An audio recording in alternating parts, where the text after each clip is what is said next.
Let's get corrupted. What is going on, everybody? It's your boy Joe with Meteoric Serpents coming back at you for another episode of the Colubrid Corruption Podcast. Guys, I hope you're all doing super well this week. This is episode number 69. Super excited. We have on a great guest today, someone I got the pleasure to meet in person quite recently, a fellow New Yorker.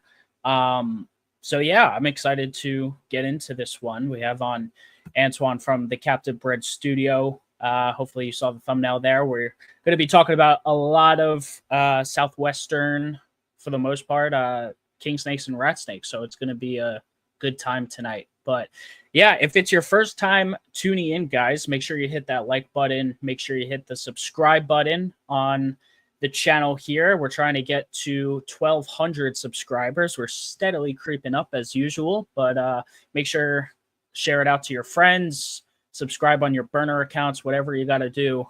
Just go ahead and do it. And yeah, leave the likes, drop a comment if you're watching afterwards. Join the live chat for the lives. These go down mostly every week on Sundays at 7:30 p.m. EST. So always know when the next episode is coming. I'll always post it on social media ahead of time. And speaking of which, you could go follow me on all my social media accounts. It's listed there on the screen. It's pretty much at Meteoric Serpents. Everywhere you look, you can search it on Google. All my stuff comes up. You can search Colubrid Corruption on Google too. It comes up pretty readily. So yeah, go find us everywhere. Give us a follow. Send me a DM. Do whatever you want to do. But yeah.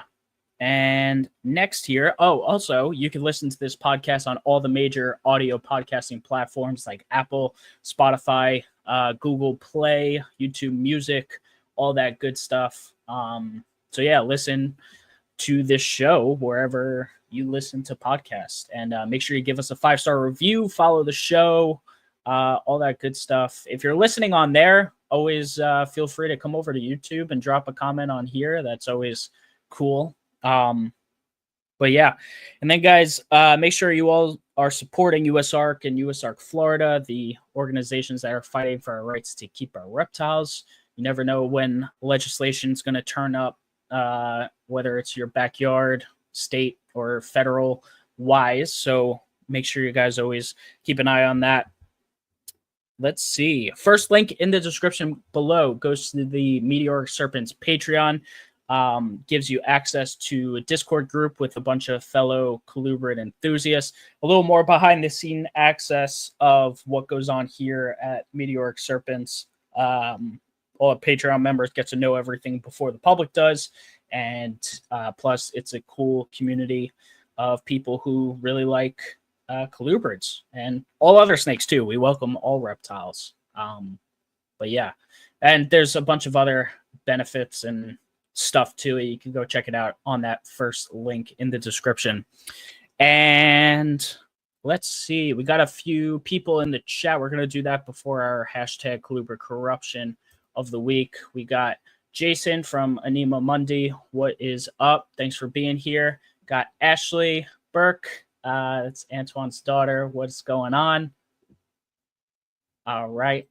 We got Solid Serpents in the building. Yes, follow on those burner accounts and watch it on your burner accounts too. So yeah, we got Jason Keller in the building. What is going on? Appreciate you being here. And we have Rakisha Hughes also here. Thank you for tuning in. Yeah. And for our hashtag Colubrid Corruption of the week, before we bring Antoine on, I'm going to go, I know I do this every so often. I'm going a little selfish this time around. So it's me, but I got to give the backstory to this. I finally hatched my first cockseye, which is a super awesome achievement in my book. This is species number 3 that I've produced. It always feels good to tick off another species in the book, another notch in the belt, whatever you want to, however you want to put it. But yeah, so to kind of give the backstory on this, I had my cockseye girl lay 2 good eggs out of 5, 2 out of 5 or 2 out of 6, whatever it was. They went an extremely long time on incubation. So I went to Florida last week to go visit my family, and it was well into the 60s. I came back on day 73, and they were still not out of the egg. So I did what I would almost never do because I swore this off a couple years ago. I did cut one of the eggs, um, which I'm saying it now and I really mean it. I'm never cutting a colubrid egg again unless it's the last egg to hatch out and it's not coming out for whatever reason in the clutch. But I'm never doing it again. So I cut the egg. I see around fully formed animal. It's good. By the next morning, that snake fully came out of the egg with a little bit of yolk still attached there. The umbilical cord was attached. Put it in a damp paper towel deli cup, hoping it would be good. It detached from the yolk, which there was still a little bit left. And I've just had it on that setup for a while now. It seems to be doing okay, perhaps a little weaker than the other one. But yeah, that's just me being open, honest, transparent with everyone. And that's why I left and posted this one. And I didn't say anything publicly until this one was fully out of the egg and hatched 2 or 3 days later. I believe it was day 76. So I came back on a Monday or a Tuesday, and this one fully hatched on Thursday. So maybe 75. I got a pip out of this one. And I was like, all right, shoot. I guess, we didn't wait too long. After that happened, I said, I'm waiting for the second one. So I waited. It pipped on its own, came out by the next morning. It came out on day 76. That's what it was. And yeah, this one seems to be doing really well. Not that the other one it does seem to be pretty active and alert. Just a little, I think it was just a little, bit of a preemie. It should not have come out of that egg yet, but we're going to try to deal with it as best as we can. But yeah, this one hatched. And I'm just super, super stoked about it. I did not realize how small baby cocks I were, which is going to be interesting come feeding trials, but we're going to wait till these guys shed until we give that a go. But yeah, just again, super excited. In fact, the mom of these two looks like she's gearing up to drop a double clutch shortly. I think she just went into shed, so assuming that's a prelay shed, and it should be about another few weeks or so, and we may have some more cock's-eye eggs. Hopefully they're good. I'm gonna hope. Maybe I shouldn't have said anything. I don't know, but either way, I just can't be happy enough about this. So we're gonna keep a lot of attention on these two. Hope they get started pretty well, and they'll be. Granted, they both get established pretty well. They'll both be looking for new homes come Colubrid Fest. So yeah, just super, super excited about that. So that's enough of my ranting because you guys are probably tired of hearing me. Let's see. And I think we are all good to go. So let's bring our guest for tonight, Mr. Burke from After Bred Studio. What's going on, man? What's up, man? How are you? I'm good. How are you today? I'm good, man. This blessed. Can't believe I'm doing this. First time I've ever done something like this. So hey, it's a good place to start. A good place to start. Yes. Yeah. So we've been following each other on Instagram for a while, and I believe some time ago I had asked you to come on the show, and I don't think the timing was right, whatever it was, but we finally got to meet at the White Plains Expo a couple months back. And you said you were ready. So I was like, all right, cool. So we got to get him on at some point. And glad this weekend worked out. So we finally have you on. But yeah, man, if you don't mind, for people who are not really familiar with you, and because you've never done a podcast before, can you kind of go over, your roots in the hobby, how you came into it? I know you've been doing this for a long time. How you kind of came into it and how that transitioned into where you are today with it. Wow. Well, I've always loaded question, probably. Okay.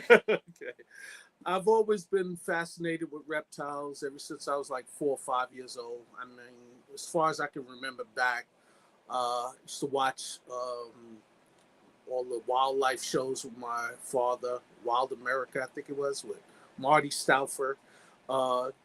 Just had a neighbor when I was a little kid living in Brooklyn. Um, his teacher used to bring him snakes. They used to garter snakes he would catch in Long Island at his house. Okay. And he would give them to him, and I was fascinated. And my mother did not play that.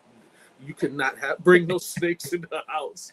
So it wasn't until I was 11 years old. By then, she had married my stepfather, Seymour. And he convinced her to let me have my first garter snake, and then it just went from there.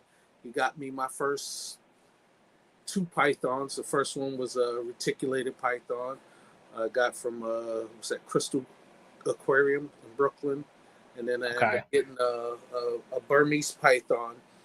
From there, just love going to zoos, and all I wanted to see was reptiles, and all I wanted to read was reptile books. And just by the time I would say 1988 came around, I found a reptile store out in Flushing, Queens called New York Reptilia. Dan and Phil owned it. That really changed my life there. I said, this is what I want to do. But, I'm still a teenager. And then I met through 2 good friends of mine who are lifelong brothers of mine, Pop and Andre. From there, we met Fred Spector. And Fred had all of his snakes in his living room in his co-op apartment in Sheepshead Bay, Brooklyn. And from there, I met some of my best friends in the industry at his house. I was always at his house. So I met my friend Vinny, a few other people, Jerry. That's first and foremost, Jerry. And from there, I just started meeting so many people, going to reptile shows, going to my first reptile show was the very first White Plains show. Oh, wow. Bruce Lauder, may he rest in peace, and shout out to his family, man. They just lost their son, so I just found that out today. Ben Meredith, stay strong. But anyway, he had his first White Plains show at the Greenberg Nature Center, which I think he was the supervisor, manager, director, something like that. I know he was in charge of it or something. And about a year or 2 later, me and Jerry, we got our first table together at the White Plains show, and then we did the Long Island show with the Long Island Herp Society. Nice. And it's been going full steam, man, ever since 1992. Been breeding snakes consistently since then. Hell yeah. In the 90s, I was mainly into corn snakes, so I watch a lot of the stuff that's out here now. I've seen it come on the market. From just being blown away by the albino ball pythons from professional breeders, the albino Rutheni and all of that stuff that he had there, man. It was just mind-blowing. And then my friend Jerry, he was mainly into milks back then, and he was one of the first people to get into the albino Honduran. So I watched that blossom. The same thing with a lot of the corn snake morphs and stuff like that. That's what I was mainly into. Did a lot of that alongside my friend Vinny. He showed me corn snakes I'd never seen before. At the time, you're talking about an aneuploidy blood red. That was mind-blowing to me. So, I remember getting that, what's his name? Philippe Vasjoli. I'm bad with saying French name. although I have a French name. But this, those books that he put out, that corn snake, the Color Guide to Corn Snake book, that just, oh man, a motley corn. What? Like I was blown away by a snow corn and a blood red corn and a albino corn. So when I started seeing those things and getting these price lists from Bill Love and eventually Rich Zukowski from Serpent Co. And then my friend Jerry, he took me to the very first show down in Baltimore, the Timonium show. That's when that was like the big show in the Northeast. That was in 94. That's where I first met Brian Barczyk. Jerry introduced me to him. Nice. And that's when I first met Rich Zukowski, and must have spent probably about $1,000 at the time on a bunch of corn snakes I had never seen before, bandit corns, the butter corns, lavender corns, but probably that same year I went to another show in Pennsylvania. Oh Lord, Leonard Knapp used to do, why am I forgetting it? Oh man, I'm drawing a blank right now. But that's where I first met Mark Bell and Mr. Greg Maxwell. Yeah. And that's you're dropping a lot of names, a lot of big names. Greg used to own Cage Masters, so my first professional racks were made by Greg. Those racks are still around to this day. I never forget my friend Vinny thought I was stupid, crazy, because I bought those things. But when I got married, he had them, and he had them for almost 20 years before he sold them. And it's another young man. He has them. Matter of fact, it was the Pottstown show. So that's where, like I said, I met a lot of those guys, and then eventually I, started traveling to the Daytona show, met some more big breeders, to, the Tenley show. I even got to do the Tenley show back in 2016. Nice. But, because of, I stopped traveling to a lot of those big shows because, no offense to the ball python people, I watch a lot of their videos because that's how I keep my own way of keeping a pulse on the industry. Because there's not too many Colubrid corruption podcasts around. The few people, we got to get out there more. But I stopped traveling to them because they were all ball python expos. And, I like ball pythons. I've watched a lot of these big ball python breeders blow up to where they are. I remember Kevin McCurley. He used to always come to the White Plains show. Nerd, just him. So many of these guys. Vin Russo with his boas, man. We always had stuff. Mike Russo's another longtime friend, another Long Islander. A lot of guys from Long Island, man. Tom Burke, who I used to tease and call him my cousin. I remember talking to him, and he had some mind-blowing Brazilian rainbow boas, man. And, along with, his red tail boa stuff. So just, I've gotten to go to a few people's facilities, Peter Cowell's facilities. I remember one year at the Timonium show, he invited us all over to his place, and you got to see the man that a lot of these people were chasing and following around because he was the main man importing this stuff. A guy named Noah, the Ralph Davises, the Ozzy Boas. Shout out to him. Yeah. He's another Brooklynite, from Bed-Stuy. Oh, really? I don't think I knew that. Yeah. I met him again through my friend Jerry. Nice. Marvin Folks, another guy down there. Then I, left the colubrids alone for a while, got deep into the green tree python thing, man. And that's when I met Marshall Mendez. Yeah. On Marshall's episode, he name dropped you quite a few times. I think he got most of his sub-ox from you, right? That's my boy, man. That's my brother, man. That's my dude. You know, I love him, man. I met him when he was still, at the time, he was living up in Connecticut. Me, him, and James, and I met him at the Pottstown show. So that was in 1999, and you know, by then, like I said, I had already known Greg Maxwell, and I got to meet, you know, Eugene Bissett, and hang around those guys. Trooper Walsh, you know, going to the very first Chondro Fest, you know, at this guy Buddy's house there in Maryland.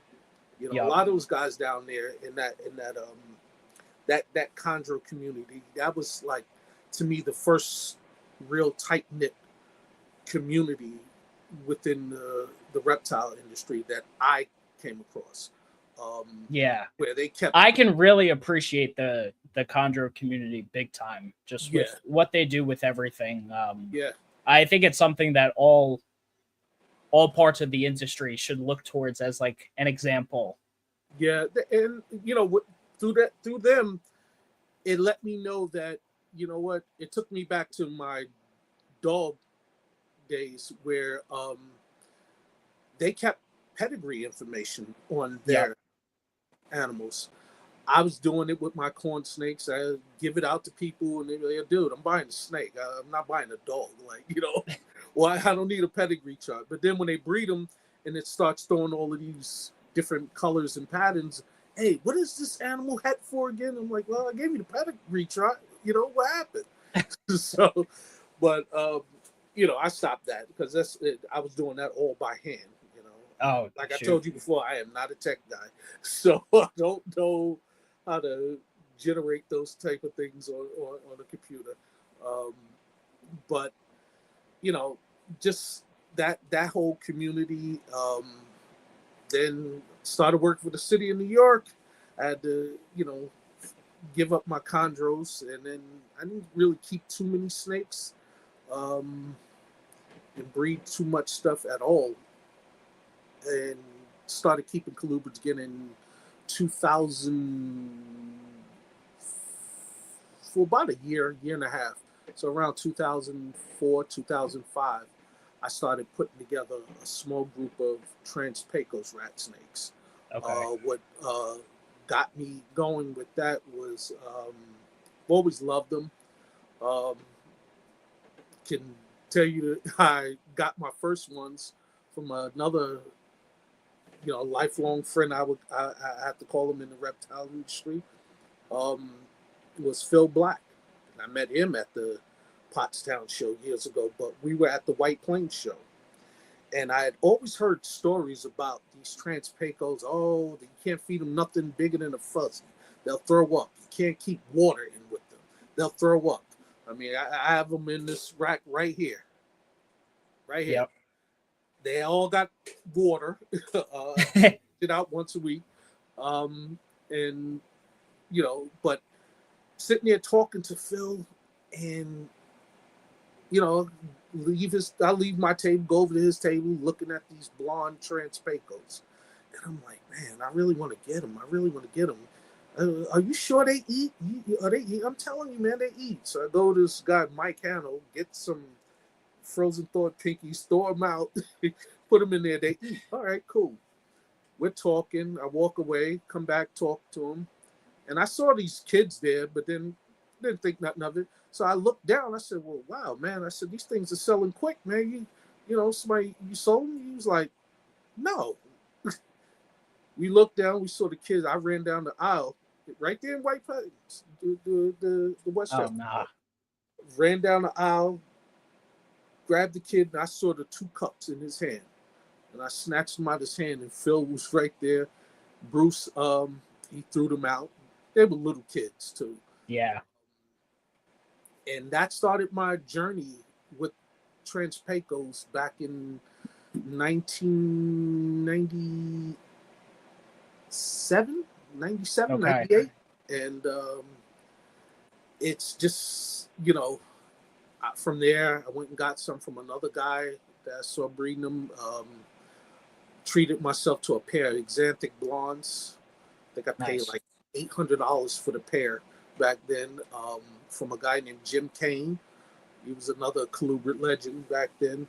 And I remember talking to this guy, Chad Fuchs. He said he knows him. And when I mentioned that, he said, "So where your lines are from?" So I have some stuff that I got from, my stuff, found it from Jim Kane stuff. He said, whoa, dude, how old are you? You know Jim Kane, he's not even in this no more. And I remember telling him about it. So, but from there, purchased from Craig Trumbauer at my first Daytona show in 2006. And by then I met Dusty Rhodes, and, I was blown away by, he wanted some pictures of a red male that I had, and he got into the book, the complete subbok. Nice. Which was a cool milestone. My friend Jerry was mentioned, because he had some. Matter of fact, Jerry had him first, and I was always blown away by his. But Jerry just got this Midas touch with animals and has an eye for such amazing quality animals that between him and my friend Vinny, they have this eye for quality. Yeah. And I just, never, I was always afraid because I'm listening and I let other people in my head. So anybody out there, don't let nobody in your head. If something you like, go for it. Try it. Yeah. Get past that, get over that, and go for what you like, man. Don't jump too far into it, because you may not like it, But from there, got back into beard rats, another underrated snake.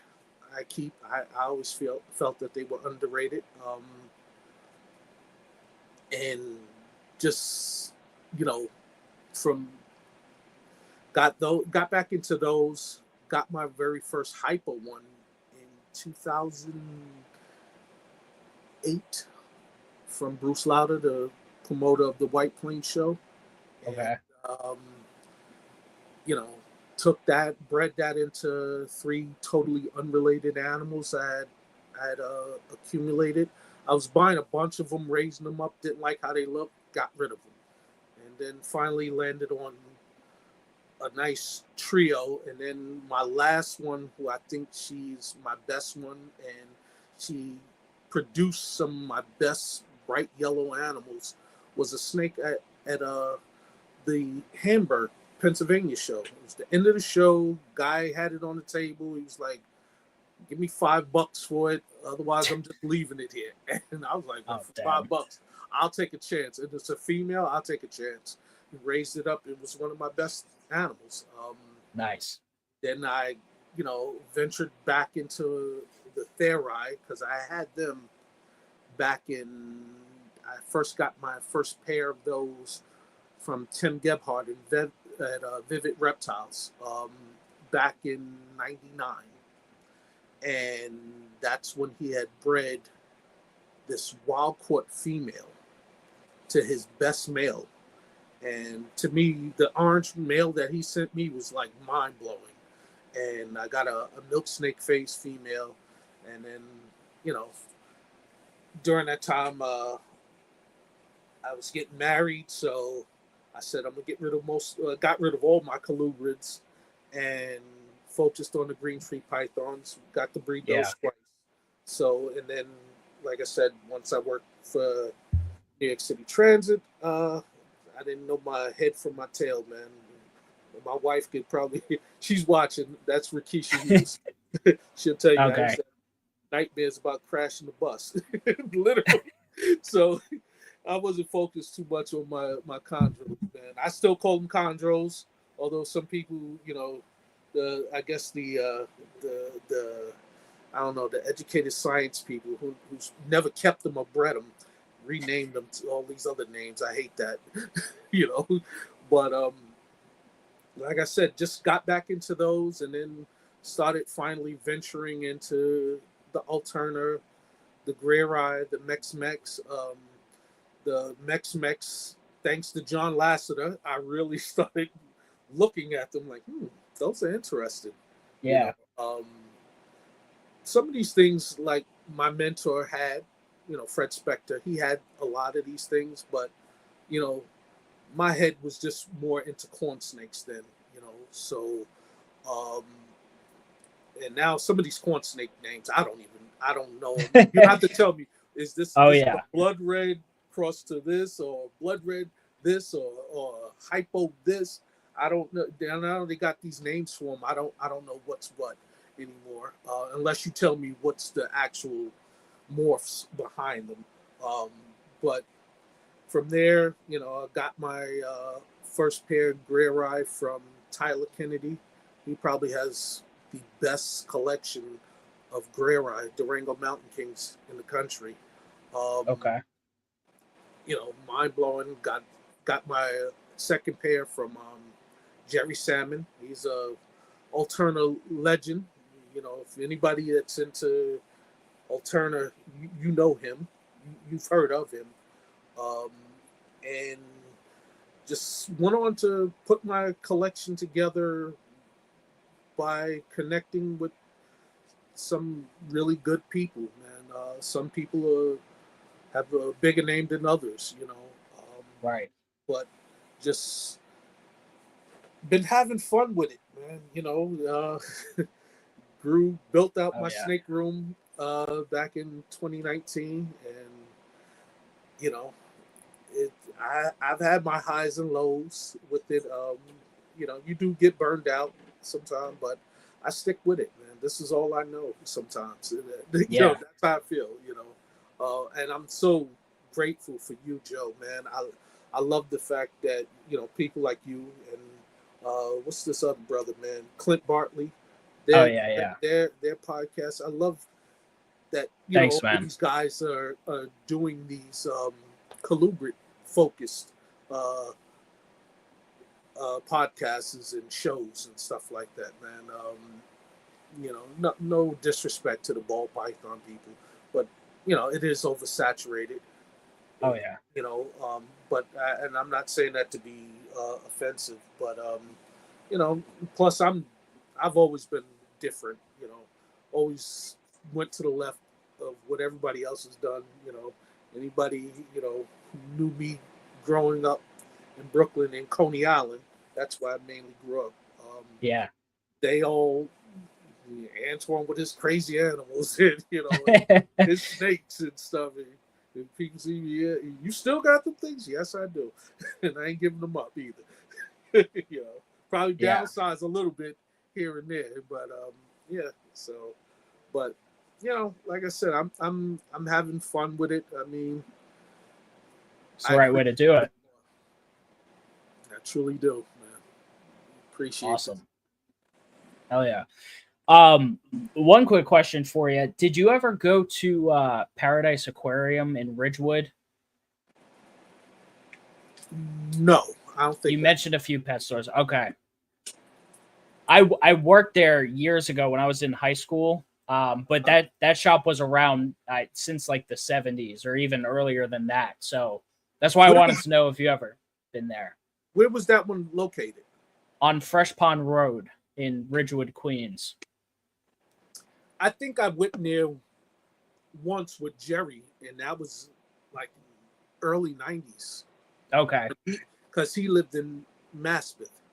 Yeah, that's right there. Right there, yeah. I'm from Middle Village, which is the next town over. Oh, okay. All right. From Maspeth, yeah. So, wow. No, I didn't go there. My experience was Looking Glass, Crystal Aquarium, nice. New York Reptilia. What else? Man, I forget. Bob's Tropical. Okay. I remember him. I worked for Petland Discount. I worked for Mark's Aquarium. Who else? Oh man, what was the one I got? The one downtown Brooklyn in Fort Greene, man. I grew up Coney Island with some of his nieces and nephews. Man, I forget the gentleman's name. Him and Fred Spector knew each other because they both were police officers. And so I forget his name right now. Jeez, I'm getting old. So, but yeah, those are the main places. And trust me, I can be out somewhere with my parents or my family and friends. I would not walk past no pet shop. I had to go in there, you know? Yeah. But there wasn't many that had, I would say, really nice exotic stuff, you know? Yeah. And as time went on, a lot of this stuff, you know, like I remember in Petland Discount, man, you can get the 100-flower rat snakes for like $30. Solid Really? Island boa. Wow. Yeah, they'd be in the tank giving birth to these little earthworm babies that we didn't know how to get them eating, you know, feeding and stuff like that.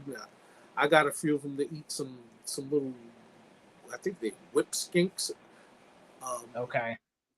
But other than that, yeah, there's so many animals. Like I remember that was just like the king rats, the stinking garters. I used to see those those were like cheap snakes, you know. A lot of things that are now more expensive, and before all the morphs of them came about, you know, I used to see in these pet shops, and you know, dirt cheap, you know.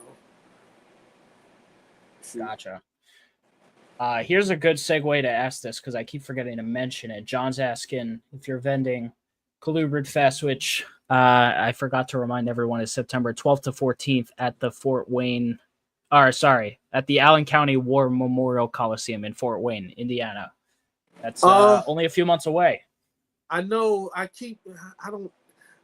want to make sure I have enough, and one of the reasons why I haven't booked or try to book a table at Daytona, because most of my stuff hatches out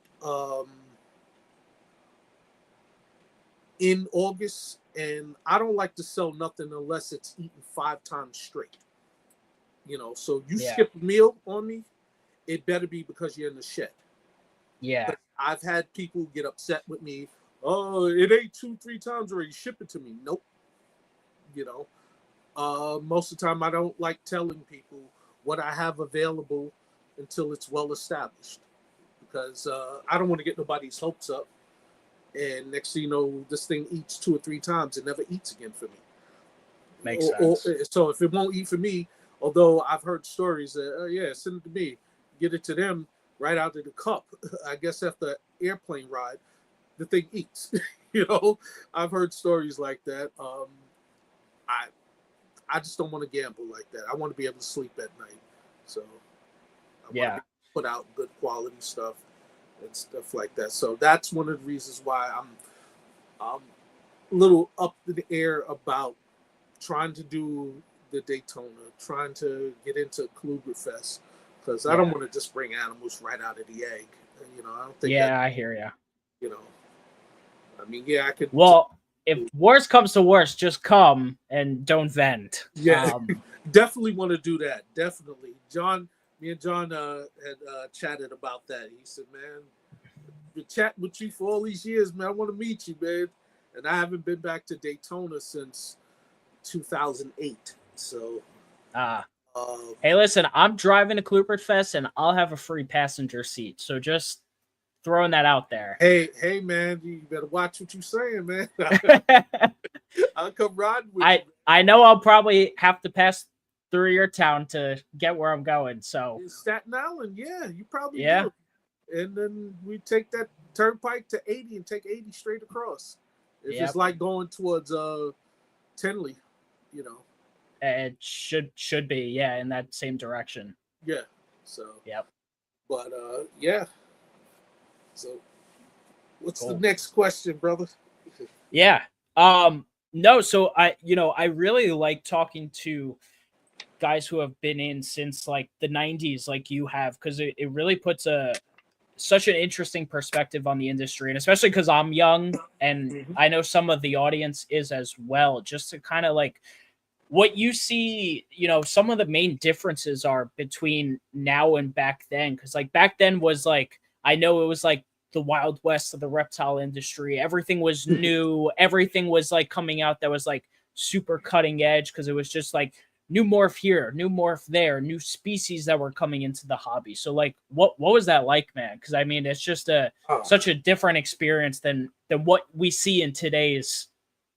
Man, it was just mind blowing. I mean, people were getting lucky. you know, this just popped out. I'll never forget seeing the albino Nelson's milk. Like, wow. I forget the guy's last name. His name was Terry. He had albino tricolors. He had the Ruthen eye. He had the albino Nelsons. He had the what else he had that was tricolor back then. Then when Lou Porras came out with the albino Honduran, that was mind blowing. I remember when Bill Love introduced the hypo Honduran. I remember when my friend Jerry, he got, I think it was a pair or a trio, a pair of anathoristic Hondurans and some hets. And I know he did that with the albino. He was one of the first people in line for that, for the albino Hondurans. And I think he had paid I remember the anathoristics going for, I think it was like $800 a piece. The hypos were going for like $1,000. I mean, people were just lining up for that stuff. I remember meeting this gentleman. Well, he's a man now, but when he was a little kid, Jeff, him and his dad, I still have, as a matter of fact, in the picture that on the thumbnail, I still have that leopard gecko shirt from them I bought. They used to do some of the shows I would frequent in the Northeast. And I remember meeting, what's his name? The guy who had, I forget his first name, but it's Evans. Seeing some of the hog nose that he had, it was like Richard, I believe. Yeah, Richard. Yes, I met him at the Timonium show. That show you would meet. That's where I met the Barkers, Dave and Tracy Barker.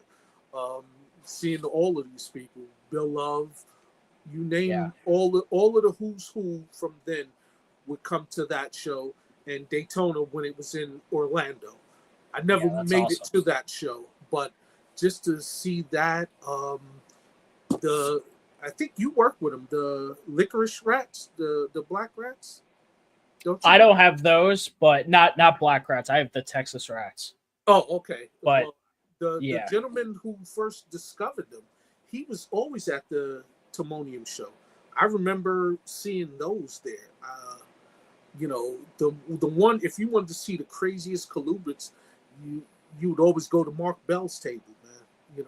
I remember, like I said, when I first met him in 93, I think it was. Yeah, 93. Fred Spector took me to the Pottstown show. That's where I first met, like I said, Greg Maxwell, Mark Bell. Know some other people there too. I'm forgetting right now, but Mark Bell, like the anathoristic sub-ox, the Transpacos, those things were $1,000 a piece, man. $1,000 a piece. And for everyone listening, we're talking about back then in money. The so like that's way more than today's dollars. Let me tell you, I remember looking on Mark Bell's table, and he had a striped snow corn for $1,000, and I was like, "Oh man, I want to buy this thing." And then I went home, called my friend Vinny. Hey, yo, stupid! You already have snow corns. You got striped corns. Just make your own. And it's like the light bulb went off. Like, oh yeah, So I mean, it just never dawned on me. like you already got this, so you can make Right. it yourself. Um, but corn snakes has taught me a lot as far as how to breed and um, stuff like that. But get back to your question. Um, the the industry from back then. I remember what other funky one that came out that was mind blowing. I think at that Pottstown show was the first time I saw the I guess the hypo or the T positive coastal plain milks. Okay. That's also where my friend Jerry tried to buy the first at the time we thought it was the anathoristic pyro, but it's I think it's the hypo E. Oh, okay. Yeah, some guy had it in the tub. He's walking around with it, and, you know, and he knew he had something special, but he didn't realize what it was. Um, you know, just to just remember like with some of the snakes I work with, like the orange leonis, the theri, the variable kings, as they also Yep. known as. Tim Gebhardt, like I got his price list. I saw the description, but I've never seen the pictures of him until another guy in Maryland shipped me. He back then he had the self-addressed stamped envelopes. So you send somebody one of those, they can send you pictures and their price list. Well, some guy in Maryland, I think his name was Bill Hacker. He sent me some pictures of them, and I was floored by them. I'm like, whoa, these are theri? Like, are they pure? Come find out they are. And he had some mind-blowing Nablaki. And I remember those things costing like $600-700 a piece. Yeah. And then back then everybody wanted something albino. They were looking for the latest, greatest albino this, albino that, hypo this. And then once people realize that, hey, you breed an anathoristic to an albino, now you can make snows. Everybody's in a mad rush to produce the snow this, the snow that, or the ghost this, crossing hypos into stuff. It was a fun time, I still have fun with it now. Yeah. But, I guess I stopped chasing morphs, after a while. Just went back to basics, man. When I did decide to start collecting a few corn snakes, I wanted to make my own little line of albino reverse oketees. I achieved it. I didn't want the extreme versions where they almost look red and white or orange and white. And then, to me, nothing beats a pure classic oketee corn. Nothing to me. If you in the corn snake world, I just remember certain people were getting crazy money for hypo blood reds, and when the internet came out, and I got my gateway computer back in '99, I paid about $5,000 for that thing, and I was financing most of it. And I remember just seeing all of this stuff because I worked at a law firm, and the law library, they had it down there. And I was falling asleep looking at pictures. Now I'm getting to see some of these morphs in person, Right. and stuff. And I remember telling my friend Vinny, dude, you got to see this, man. You got to come over to my house. You got to check this out. Really? Or really? And he would not come. He's just stubborn. So I took him around the corner to the local library. They had it, and showed him Rich Zukowski's site. And mind you, this man is known Rich at that time for about a good, probably 10, maybe 15 years. For, I know he knew him before he knew me. And he was just blown away. From there, that pretty much put a little fire under his behind. He got a computer. And now you can't get them off one, But it's to see so much of this come about. The albino trans pecos, that was mind blowing, man. I remember first time forget the guy's name, man. He was from up this area. He moved to Texas, and he was very good friends with the Barkers.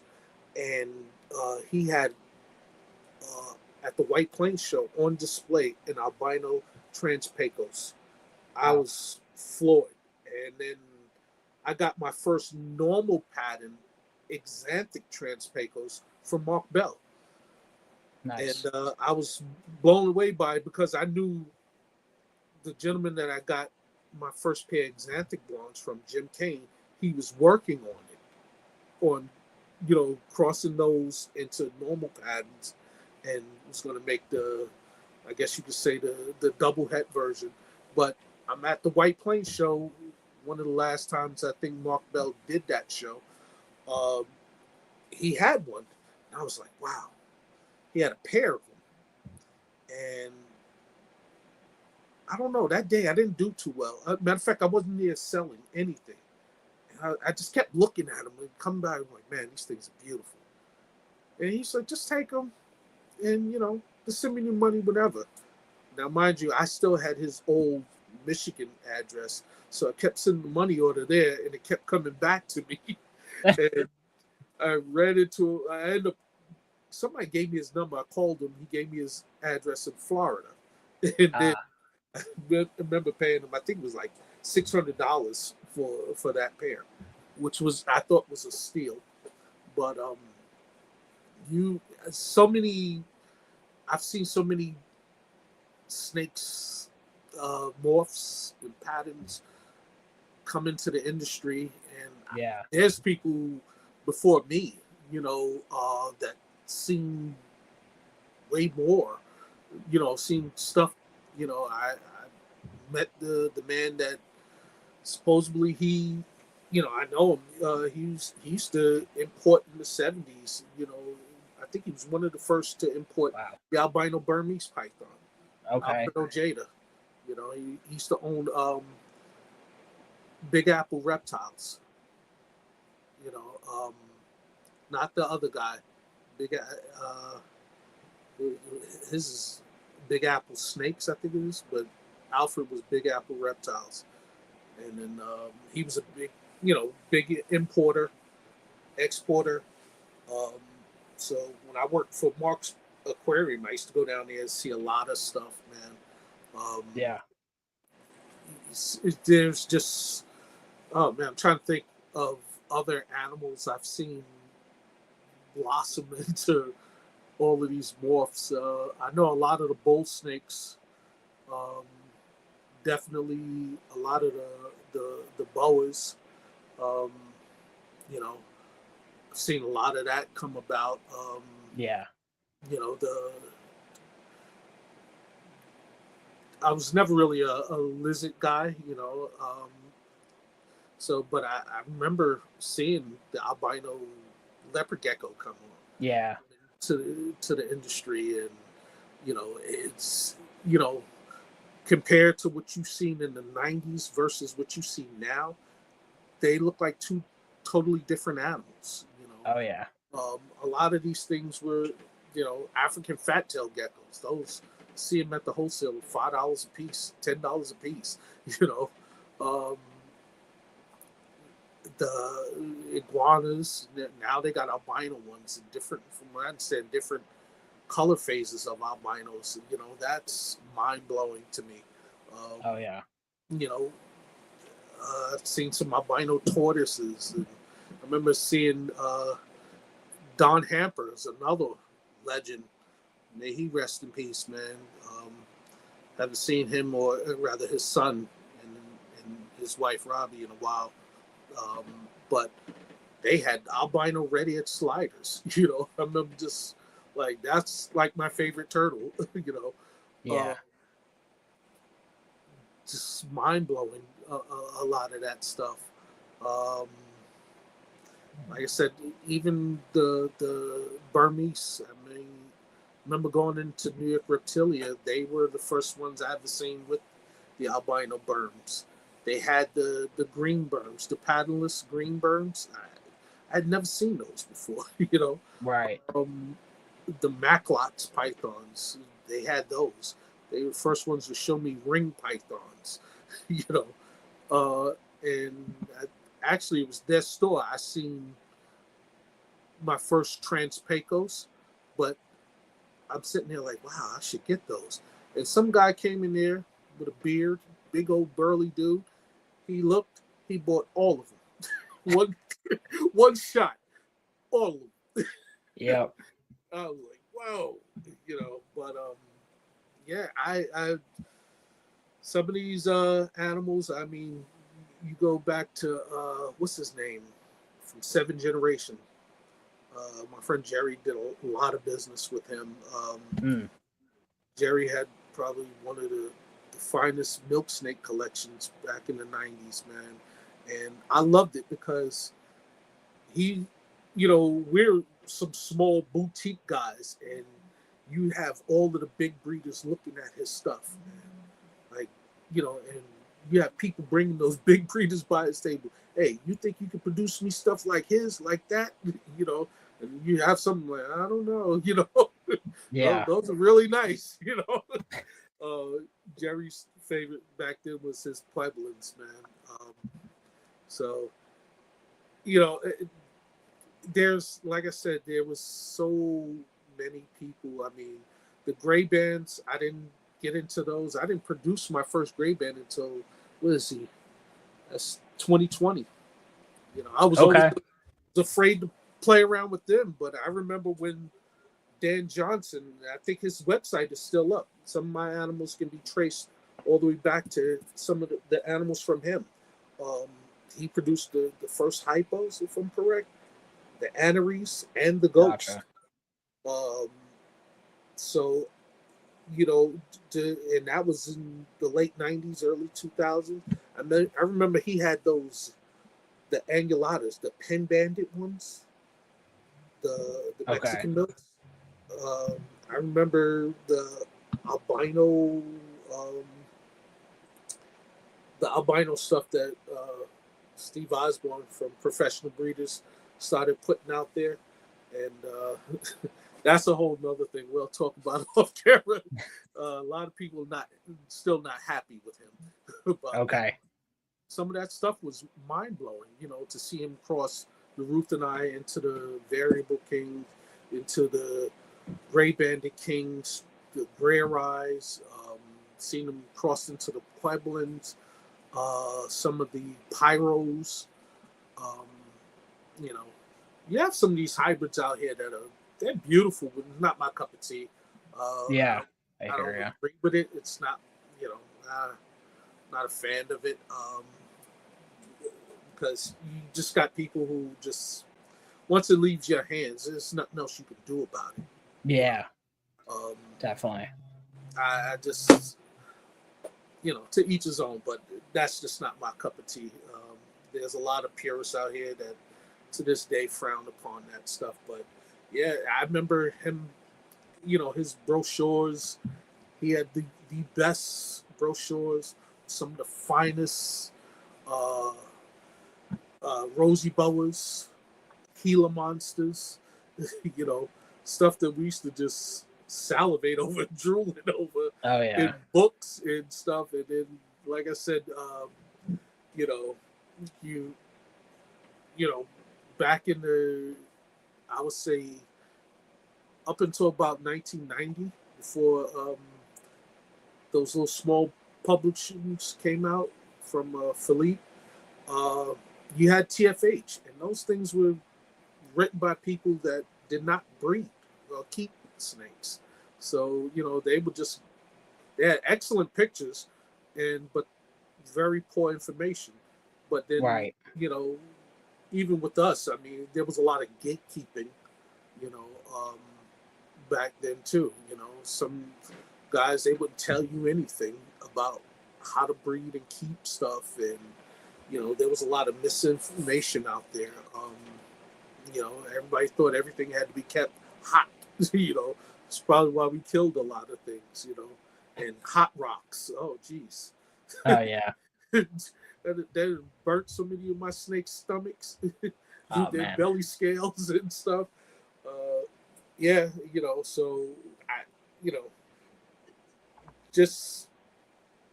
I remember seeing a rack system. That was like, whoa, what do you mean, man? Like, what do you, a rack system? Those little things you keep snakes in? So I would never, it never dawned on me. And then, you know, you had near Deshay, those slanted front cages. Oh yeah. Those, I mean, those were the staple. You go to any big breeding facility, that's all they had. I remember when Vision cages came out, the first time I saw them was at the Timonium show, and Ian from Outback Reptiles, him and his father were selling them. They were a distributor, and then a guy named Russ here in New York was another distributor. That's where I got mine from for my green tree pythons. You know, we used to be able to order them without that light shroud in there. So the guy, I forget his name, that owned the company because they were from California. He would just take it out the mold and mold it. It was clear, flat top. Wasn't nothing hanging down other than the light fixture part. And gotcha. Marshall has quite a few of them. You know, I sold mine, and I wish I never did because you call those people now. I remember asking them. They were like, "No, we're not going to do it." I'm like, even if we take 10, 12, no, we're not going to do it. Like, okay. Damn. You know, I guess we have to go back to cutting them out like we did the first few, you know, by hand, you know, a little handsaw or something, Dremel, you know, but just even coming across heat tape, when you think of stuff like that. Oh, yeah. Like we was using easy heat cables that you wrap around your pipes.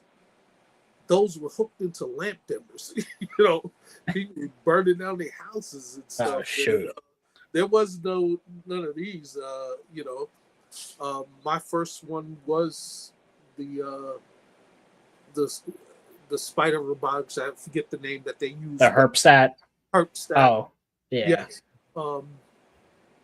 Them and the Helixes. And there was one or two before that. I forget the names of them. But we and FlexY heat tape. I remember seeing that come along, and this thin stuff. I'm like, this is gonna heat your animals, like, you know, because I had nothing but fish tanks, but under the tank, right? You know, by then once those came out, I remember in the late '80s. I could say this in '87, '88. That's when I came across heat pads. You know, didn't know nothing about a thermostat. Dimmer, just full blast, you know. Right. And then to find out you keep these things in Rubbermaid 28 quarts, and people are breeding them like this. You know, even like I said, my main mentor, Fred Spector, he had a custom cabinet made, man, with the long things, but he had his hooked up to some dimmer with these little light bulbs at the back. But you know, that's how he heated them. You know, that's you know, I wanted that, and then I came across people using, like I said, Sterilites and Rubbermaids, and then, you know, this is before any Vision, ARS, and Freedom Breeder and stuff like that came along. You know, you either built your racks, which I tried and I was horrible at it. Mine's were shifted. You know, so then when I met Greg Maxwell, I bought 3 of them. You know, but them things were heavy, boy. It was made out of 1-inch thick melamine, and I lived on a 4th floor, top floor walk up. Oh, shoot. In Brooklyn. Me and my childhood friend James, man, we carried them things all the way 4 flights up, man. And boy, oh boy, oh man, those things were heavy, but they worked, you know. Yeah. You know, my friend Jerry, he ended up getting some from him too, but they they worked, man. That's before people started using the plastic ones. You know, just going back. I love the history of this stuff. You know, Yeah, no, I do too. I love hearing it because I feel like we don't you know, a lot like so many people are coming into the hobby over the last 5 years, even 10, 15 years, but oftentimes a lot of people don't get to hear about, you know, where the hobby all started. So I think this is a really cool perspective and I appreciate it. A lot of them don't care to know. It seems like they don't like. Yeah. Like, well, you know, I like learning about the history of my animals. You know, I like the fact that some of my animals can be traced back to the 70s. You know, they Yeah. from It's awesome. bloodlines from way back when. You know, just to see how the industry has evolved. Some people like they walk in, okay, yeah, the past is the past, so what? Who cares? You know, and they don't realize like how good they have it. Um, you know, hey, you got some guys that are still good at building their own cages and building their racks by hand. You know, they're very gifted that way. I'm not. Like I said, my racks shifty. Yeah. You know, and I wasn't about to go buy a bunch of the tools like a router and stuff like that. You know, I don't have a workshop. I'm living in apartments. You know. Yeah. And I mean, hell, I've gotten teased for buying ARS racks for colubrids. Like, oh, I would never do that for colubrids. Well, I will. You know, I love the convenience of it. Oh yeah. And especially now, they come with boxes that have cup holders. If you don't got a cup holder, I don't really want to talk to you. I'm snooty about that. You know? Except for these little things here. You know, when I keep the babies. Yeah. You can't really. I tried gluing little 2-ounce cups and then dropping another one in there, but it's a pain in the neck. I'm sure. Trying to, you know, clean around it and stuff, and then it pops out. So I just rather put it in there, and, you know, stuff like that. It just put the bedding, and I use toilet paper rolls and paper towel rolls. Yeah. So around here in my house, you better not throw out one. There's business to me around here, all right? Yeah. No, Hey, it works. Yeah, you know, I've been teased about that. You use the toilet paper roll. Hey, the snakes love it. You know, you'd be surprised, like how many people think they think that the animals like things one way, but not thinking about it in a, I guess you could say, a logical way. You know, Right. I had a guy, you know, shipped him some Transpecos and some Theri, and he was complaining some of the snakes he got from me weren't eaten. I said, well, how do you have them set up? And he's telling me, you know, the heat is at this. I'm like, hey, that's good, that's good. And then I said, do you have a hiding place? No, I don't keep hiding places with none of my snakes. I'm like, why? Because I want to see them. I'm like, but your snakes don't want to see you. Yeah. You know? So when you know, then the guy's telling me he goes snake hunting. So I'm like, well, let's think about this. If you go snake hunting, where do you always find your snakes at? If you don't catch them on the road, where do you normally find them? Under rocks, stumps, boards. There you go. Yeah. You know, so the paper towel roll, it's nice and flat. You flatten it out. They love to wedge themselves in there. Oh yeah. And sometimes that makes the big difference. You know, some people like, oh, just as long as it's dark. You know, no, they want, give them a piece of paper towel, a piece of newspaper. You know, and these little tubs that I have for the hatchlings can't, you know, fit no plastic hiding places in there, like, you know, what I would normally use for some of my adults. Can't fit those in there, you know. So gotta come up with another creative way to do it. Right.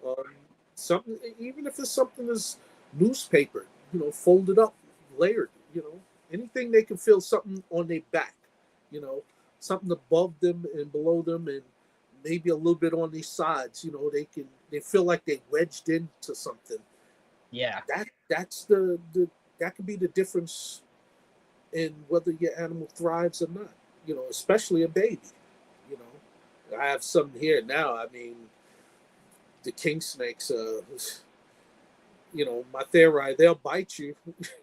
But it's more out of a feeding response, not out of aggression. Right. And when I'm throwing out the mice around here, they smell it. They're waiting right there at the front.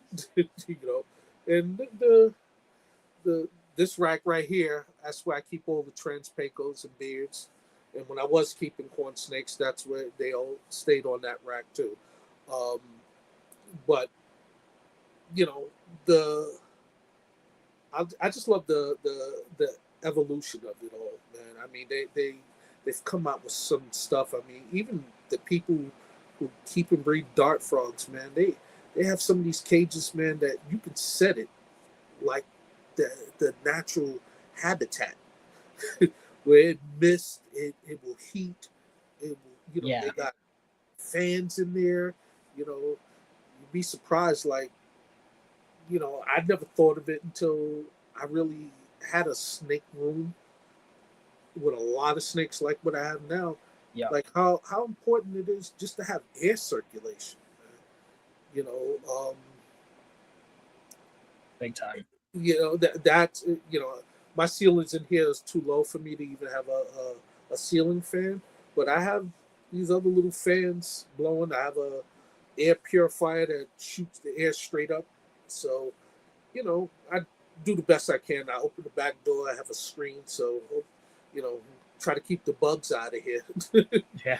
But yeah, shoot, this is so cool. I love this these topics.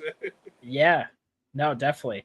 And speaking of which, I wanted to get into some of your snakes because you sent me a ton of high quality photos, which I really appreciate. So I kind of just want to scroll through them.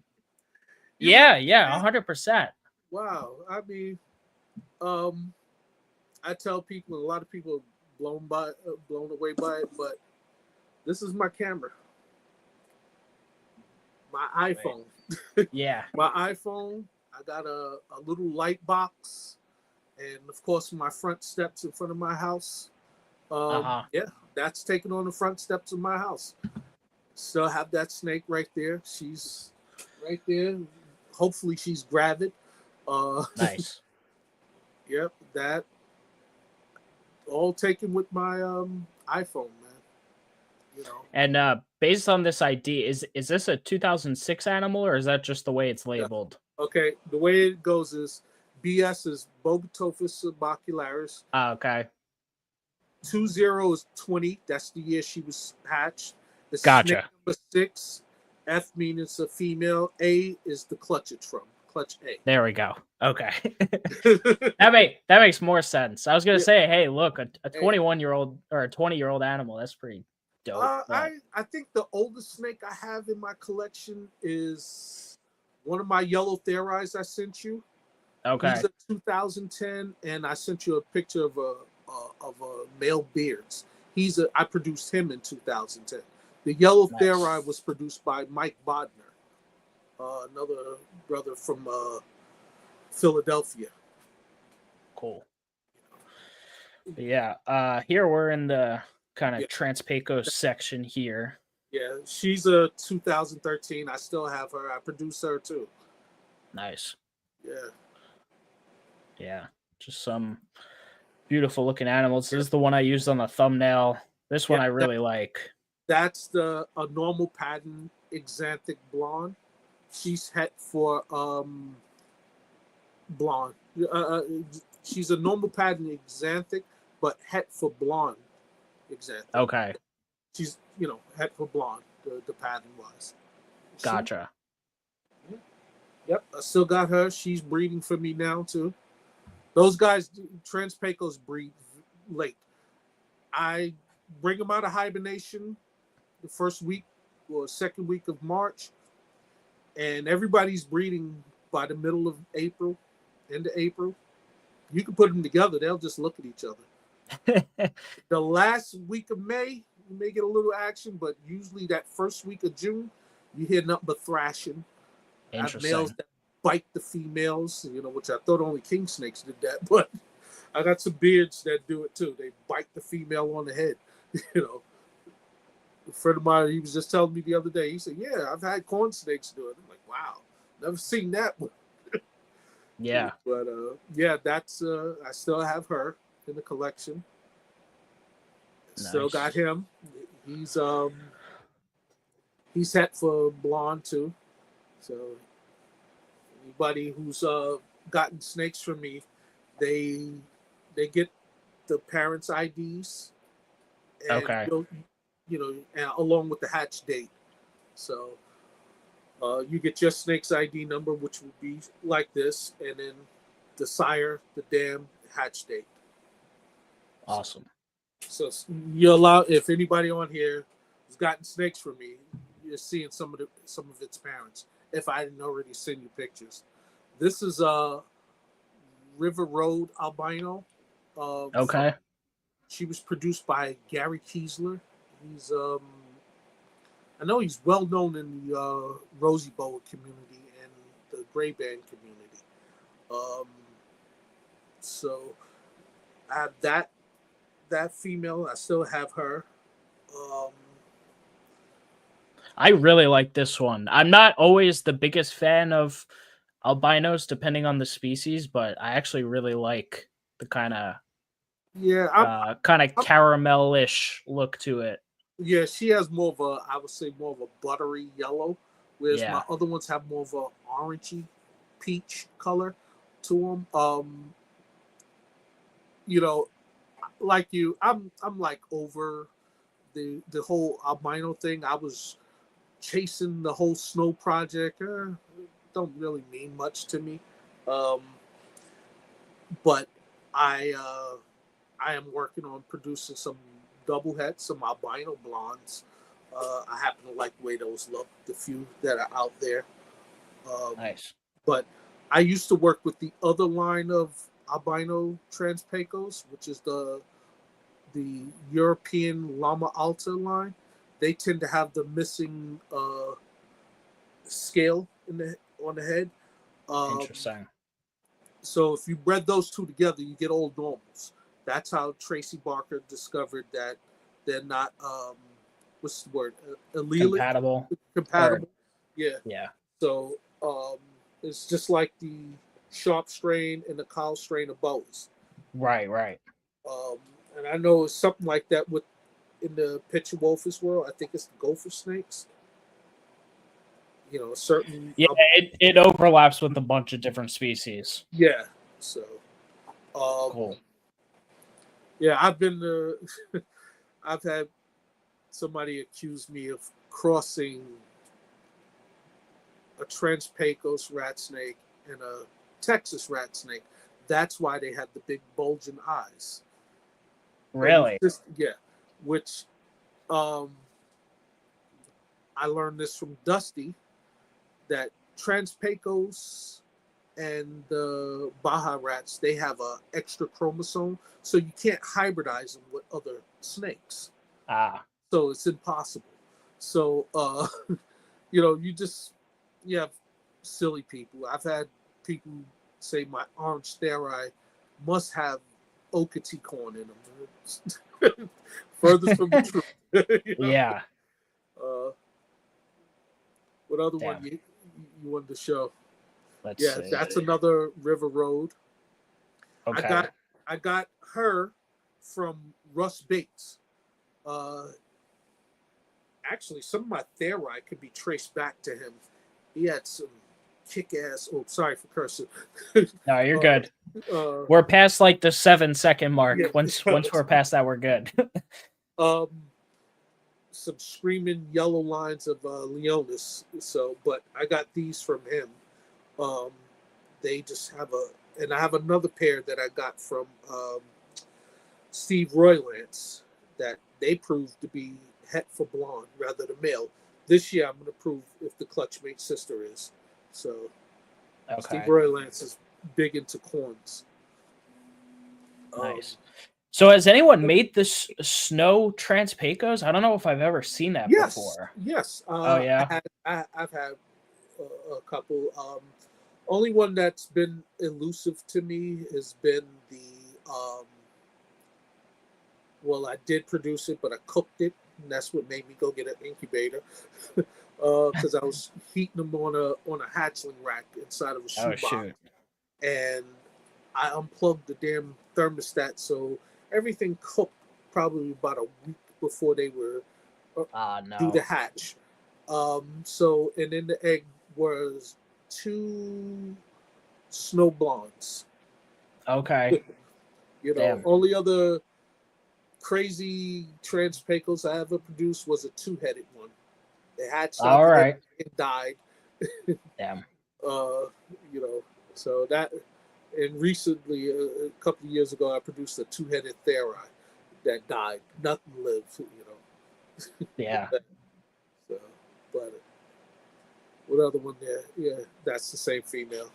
Yeah, I did that. Okay. I did that picture to show people. That's both of those are aneuploristic, but one has the normal H pattern, and then the other one has the blonde pattern. Gotcha. Okay. Yeah. I had another picture. I should have tried to find it and send it to you.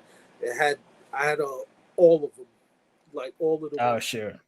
The albino blonde, xanthic blonde, a normal, and a normal blonde.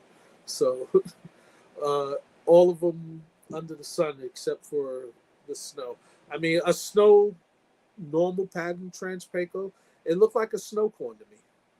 So once I produced it, I'm like, it's nothing to me beats a xanthic or a normal. Yeah. I really like the xanthics. I think they're really cool. Yeah. I have some pain in the ass ones right now that only want live. So let me know if you want some. But yeah, I love them. Those, when I first saw those, like I said, back in 93, 92 at the Pottstown show, on Mark Bell's table, man, that xanthic blonde, $1,000 per baby. And I think Phil said that's where his animals came from, too. My friend Phil Black. That's where I got my first pair of Transpecos from. Gotcha. Yeah. Cool. What other one you got?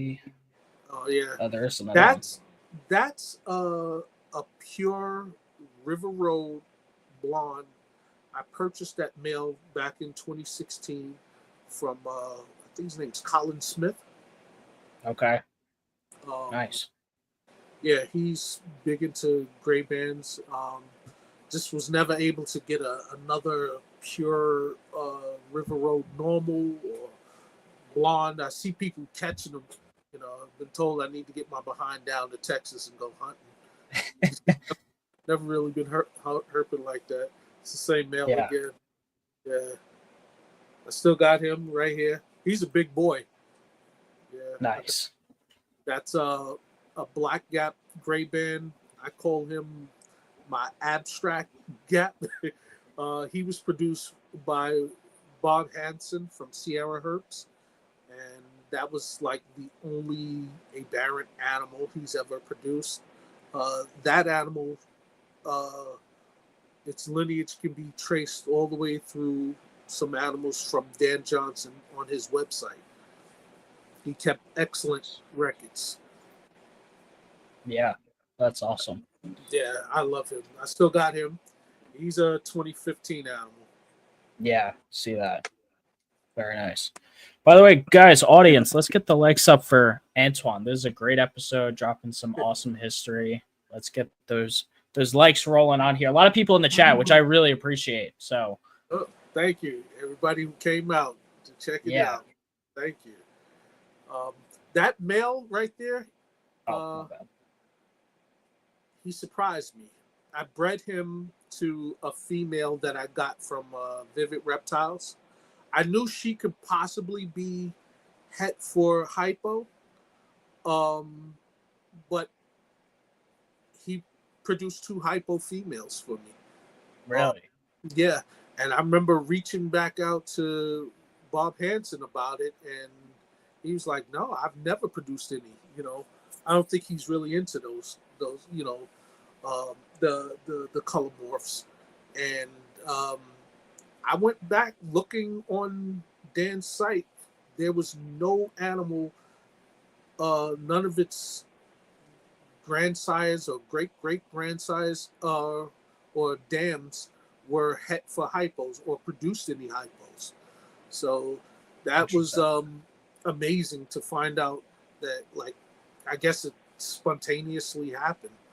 I guess it's something that's going on in that part of the Black Gap where a lot of those animals were caught. I think it's by the Lalinda crossing. Okay. And then the next picture with those 2 females there, that, believe it or not, those 2 are clutch mates. Okay. Goes to show you the variability that can be produced in Alterna. I got those 2 females from Bob Hansen from Sierra Herps. Anybody who want to do some good research on some animals, the whole Mexicana species, check out his website, man. Awesome information. Awesome, man. But now they have the same sire as that aberrant pattern male. Okay. But totally unrelated dams. Gotcha. So I bred him into those 2 girls, never produced anything other than animals that look pretty much like them. And nothing like him. Never reproduced any animals like that. I'm working on now breeding some of his kids. But I may breed some of them together to see if I produce any more like him. But I doubt it. I'm big on genetic diversity in my collection. Yeah. Try to get as many, when I get into a project, I try to get as many new bloodlines or different bloodlines rather. It's one of the things I also like about the gray band community, especially people who keep locality. They keep good records. But some people in that community are like, they will not breed a snake unless they caught it within a quarter of a mile, an eighth of a mile of each other. I think that's a bit extreme, because I believe some males, they travel probably well over 20 miles, if you ask me, but I doubt if it's 20, but definitely 5 to 10 miles, I believe, easily, just to breed with various females within their range. Right. So, I've always heard that the females never leave within a quarter of a mile of where they hatch. It's the males that travel out. Yeah, they have no need to, but males will come flocking for females. Yeah. Yes, that's what us guys do sometimes.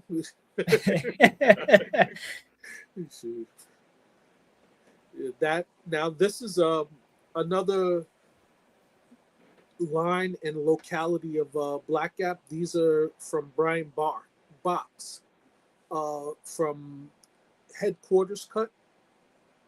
Okay. And I didn't quite understand it when I got them from Brian, and he broke it down to me. I did not, know that the Black Gap Road is, I think he said 25 miles long, something like that. And his animals are all caught within I think he said a quarter or half a mile of each other. Okay. Or at that particular headquarters cut on the Black Gap Road or whatever. I've never been to Texas at all, so I don't know all of the stuff like a lot of these other people do. I do have some of the books written by like Gerald Merker and stuff like that. Awesome book. But other than that, I just breed my headquarters cut animals to each other. I did one breeding, like Brian suggested. He said, well, I would breed one of my males into one of your Dan Johnson line animals, but I would never breed one of his males into one of my females. He said, because are they still considered black gap? Yes. So I'm like, oh. I did one breeding like that. I kept most of the babies for myself. Gotcha. The ones that would thrive and live. So, but I'm upfront and transparent about what they would be, what they are. Yeah. So, but yeah, still have that male. He's 2017 from Nice. Brian. Let's see. That's some of the morphs.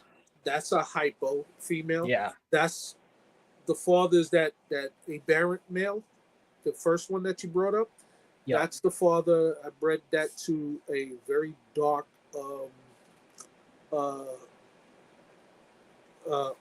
Blair's face female. She was more intermediate, like she's in between a Blair's and an Alterna.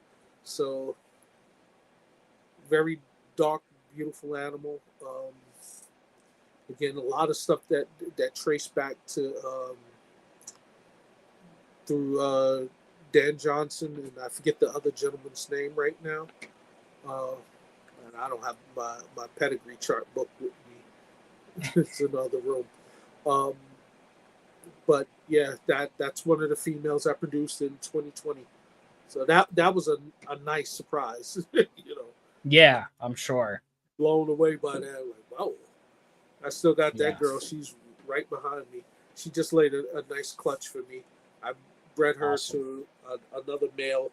I'm hoping maybe hit for hypo. So we'll see. We'll see. Cool. And that's her clutch mate sister. That's an Alterna phase. Okay. Yeah. So when those two girls came out, I was floored. Like, whoa. Wait a minute, what happened? So it got me reaching out to people like, hey, what's going on here? But another sweetheart. That picture there is taken on a cork box slab back. Yeah. In my light box. Nice. Yeah, it's a good shot. I don't know how to play around with colors too much, so I got to take a bunch of them and keep the ones that are as close to their color, as accurate as possible. And that's it. I don't really do anything other than crop. May enlarge it a little bit and crop it. That's it. And add the ID numbers. So yeah. That girl, I didn't add it to that one. All right. Yeah, that's those two hypo females. That's the clutch mate male. Okay. Normal. Nice. Cool. Yeah, that's another black gap.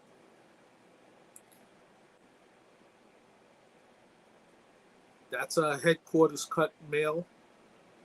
All right. Yes, I'm looking at him now. He's a 2020. I got that one from Brian Box also. All my headquarters cuts come directly from Brian. Brian has put together an amazing group of them throughout the years. So I mean to reach out to him to ask him for some more if he got anything new. I love that bloodlines to that group too. I like this one for sure. Yeah, real interesting. Oh man, he's not a big snake either. Now that's something else I had to learn, about Alterna, because I wouldn't breed a lot of them at first because I didn't think they were big enough. But as time, I got to talking to my friend Mike Russo, who was big into gray bands too. He was like, "Yo, they don't get big, man." And I saw one adult female on this table. I'm like, well, yeah, I definitely got some females that age, that size, that are 4 or 5 years old, 6 years old. He said, yeah, you can breed them. I'm like, okay, So, yeah, he's another cool one. Nice. I love the white halos on them. Like near his bottom, near the ventral, and then even going around his bands, his primary. Band. I love that about the black gaps. They have that halo effect, as Tim Gebhardt from Vivid Reptiles would say. Love that. Yeah. Let's see. Yes, that's black gap. Yes, that is the first one to hatch out for me, and he ate right away. He is still here in my collection.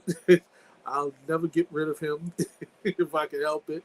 I bred him to one of the hypo females. Cool. So I'm hoping he's possibly het hypo too. So we'll see. Yeah, that's him again. That's that picture where I said, believe it or not, both of those females are clutch mates.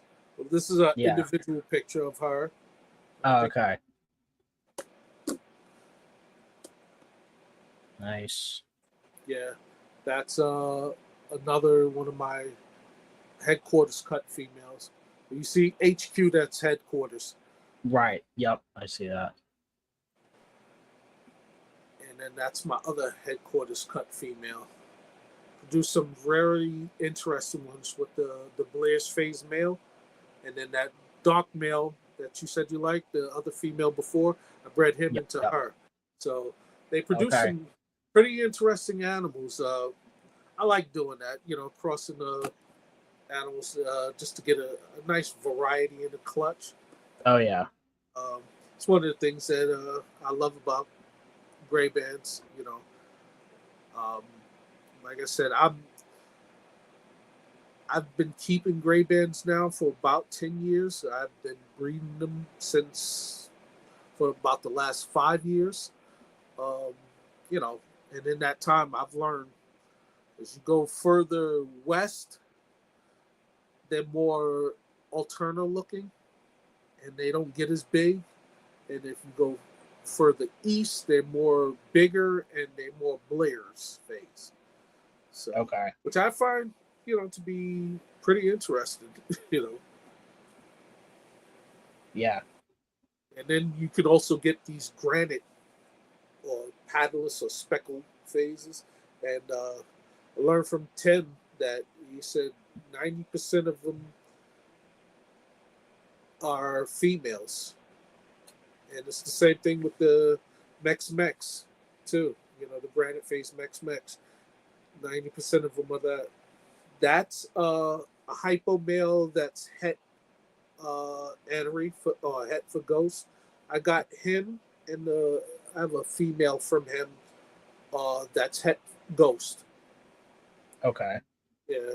Try to breed them this year. They crapped out on me. So the ups and downs of keeping and breeding snakes.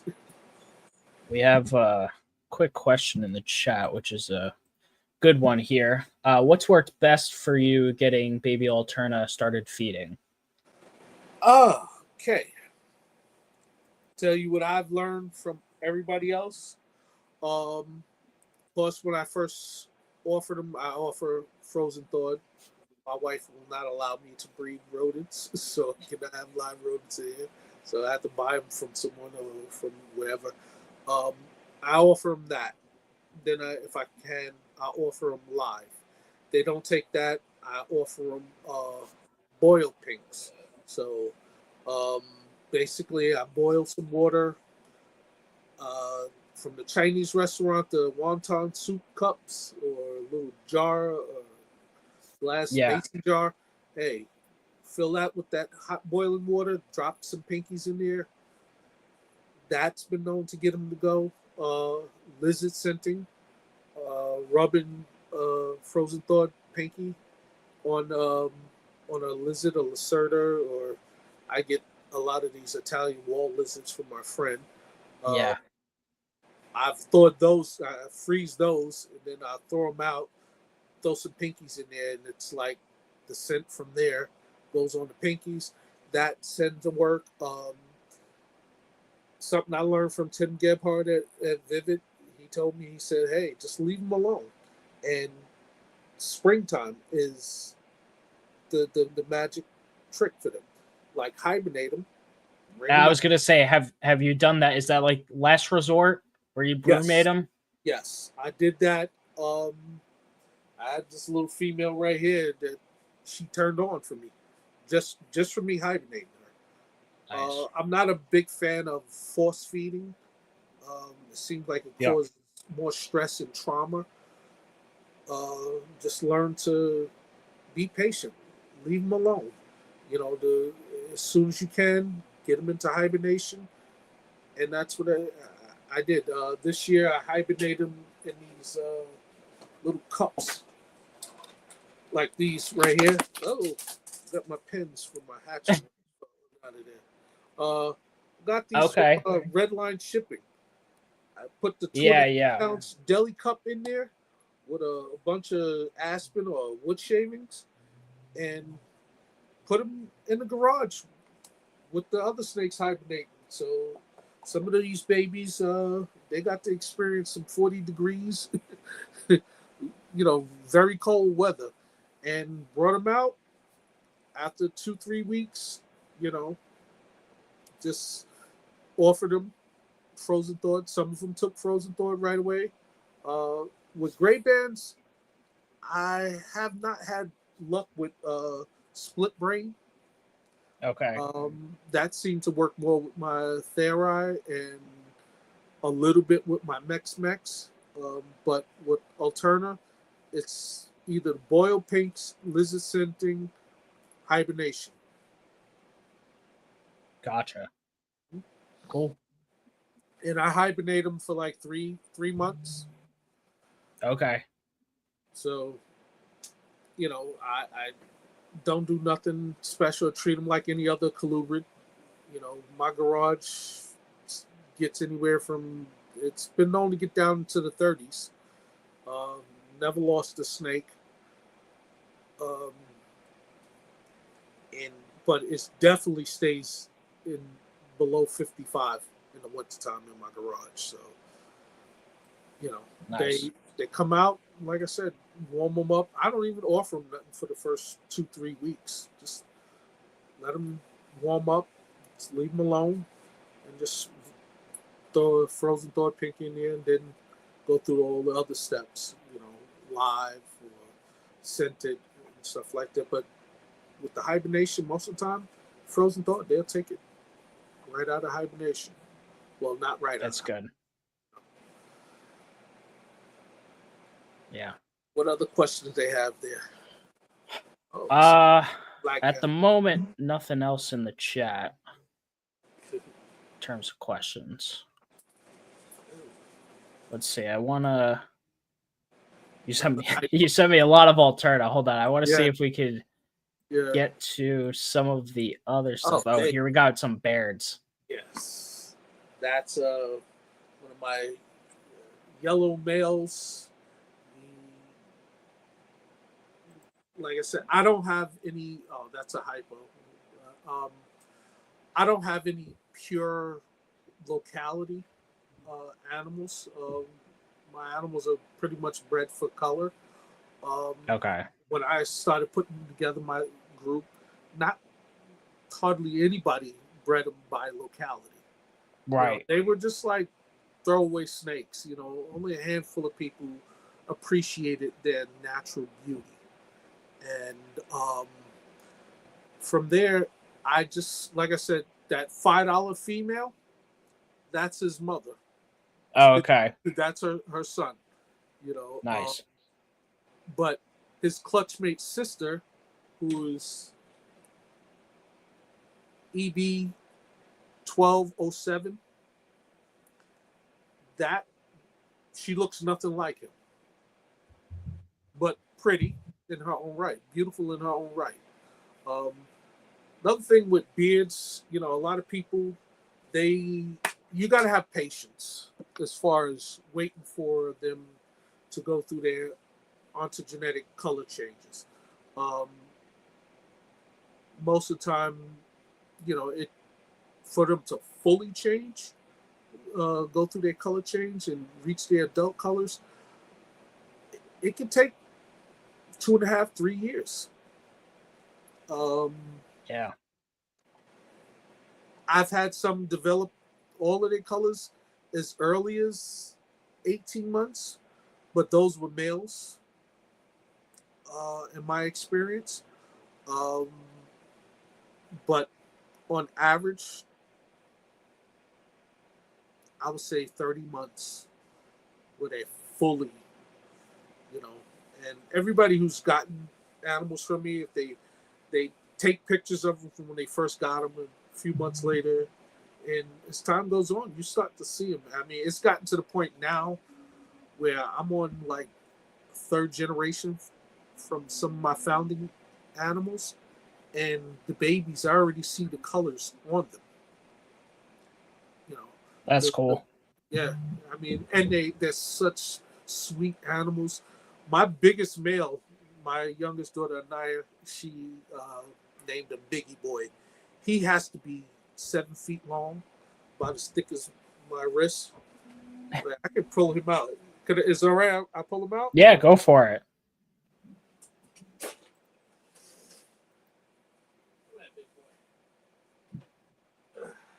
If you could see him, this dude is huge. Oh yeah. And all I feed him is one jumbo retired mouse per week. And right now, he's still in breeding mode. He ain't eating. He has all right. about 2 months. But a big sweetheart, man. Biggest snake in the house, sweetheart, highly intelligent species. Just the coolest, most inquisitive animals, man. They want to explore and check out everything. You could sometimes, if I put something new in their cage, they're sniffing it like a dog. Flicking their tongue, checking it out. Even from if I, when I do a good full cleaning of their cage, they, their hiding place, they're sniffing it like, ew, what is this? But it just reeks of chlorhexidine. That's what I clean it with. But yeah, he's a like I said, he's a real big boy. Oh yeah. So I mean, I tell people that, and even as babies, they hatch out pretty big. Out of all the North American rat snakes, in my opinion, in my experience of my little bit of experience with North American rats, they tend to hatch out the biggest. In my opinion, the Bairds do. Yeah. Wow, interesting. Black rats. I've hatched out yellow rats. Never bred my Texas rats. I got rid of them. But the black rats, yellow rats, yeah, definitely way bigger than corn snakes. I think I don't know for sure because I've never hatched Bairds, but I would say Texas may give them a run for their money because from what I've seen, the Texas rat eggs in general can often be bigger than some of the other Pantherophis. That's from my limited experience. Beards, some of them can lay some almost chicken eggs. Oh yeah, yeah. I'm sure. I had one female. She laid like 27 eggs. And I got 24 to hatch. And I remember telling Dusty, he was like, "Hell, dude, I think that may be a record." I'm like, "I don't know," I was a little annoyed because when I said when I got back into my colubrid thing, back in 2004, 5. I didn't want no more corn snakes because of the amount of eggs that they laid. Yeah. I wanted to get into snakes that only gave me no more than 10, maybe 12 eggs. And so my It question worked to out you, that way. yeah, that 27 egg clutch, Mhm. how would you say the size of those were compared to eggs from a mom that's giving you, let's say, 6 to 10? That was a huge, vivid line female. Okay. So that was the only pure locality Well, female. I'm saying the actual size But of the eggs. those eggs were they were a little bit smaller than what she had laid for me before. Because, like I Okay. said, they about, some of them can be like 3/4 the size of I would say a small chicken egg. Yeah. But not quite as big as like a pine snake egg. Those things, Yeah. some of them, those are like miniature ostrich eggs, if you ask me. Oh yeah. But I remember my mentor Fred Spector, his pines laying like 5, 6, 7 of these huge eggs, Yeah. bigger than chicken eggs. But yeah, they I'm trying to think what's a good. No, well, the reason I ask is because from what I've seen with people who hatch different, size Texas rat eggs, I've seen them vary in size a lot. All the females I've had will give me smaller clutches, but pretty good size eggs. But then I've Yes. seen people have like 20 egg clutches and the eggs look quite a bit smaller. So that's why I've always been, it's Yeah, just interesting how that works. yeah, and that's usually the case. Most of my beards, they average anywhere from 12 to 15 eggs. Um, Nice. so I get some 10 eggs, 8 eggs once in a while from them, uh, which is fine with me.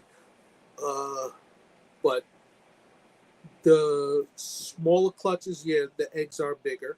The larger clutches, yeah, the eggs are smaller. I mean, not drastically smaller. Yeah. Only ones that I've ever had a problem with as far as, but even when they lay the smaller eggs, the babies still come out pretty big. Yeah. Um, have you noticed that with your Texas rats? Um, yeah, although I've never had a girl give me like a ton of eggs. So I don't have experience with like tiny eggs and like Mm-hmm. and a big clutch. So I can't say I know for sure. No, okay, no. I mean, just to give you a little history on my hypo line of beards. I bred, like I said earlier, the hypo male that I got from Bruce Lauder, Hmm. the promoter of the White Plains show. I bred that to a female that I got from Brian Barczyk at one of the last White Plains shows that him and Lori did back in, Okay. I want to say that was 2009, 2010. Um, got that, raised her up, bred her, bred the two hypos together. The babies came out the size of corn snakes. I did not like that. So I was like, nope. I started outcrossing them into all my other 3 founding females, and then started crossing some of those babies back to each other. And some of them I even crossed back to the founding father from Bruce. Gotcha. And the babies came out nice. Now I can breed hypo to hypo, and the babies come out just the same size as my normals. Nice. So that immediately let me know that we need to do some serious outcrossing. You know, that's why I said I'm big on genetic diversity within my collection, because I don't want no genetical hiccups. Um, I've seen that with Texas rats. You have some people who breed them for the big bug you bug out. Yeah, But I don't that, get that. no, right. It's not a good thing. Met a guy years ago at Tinley. He said, "Oh yeah, this is going to be the next greatest thing," and I'm like, "Dude, you don't want to do that. You don't want to breed for that. Nobody's going to really take those, like those animals.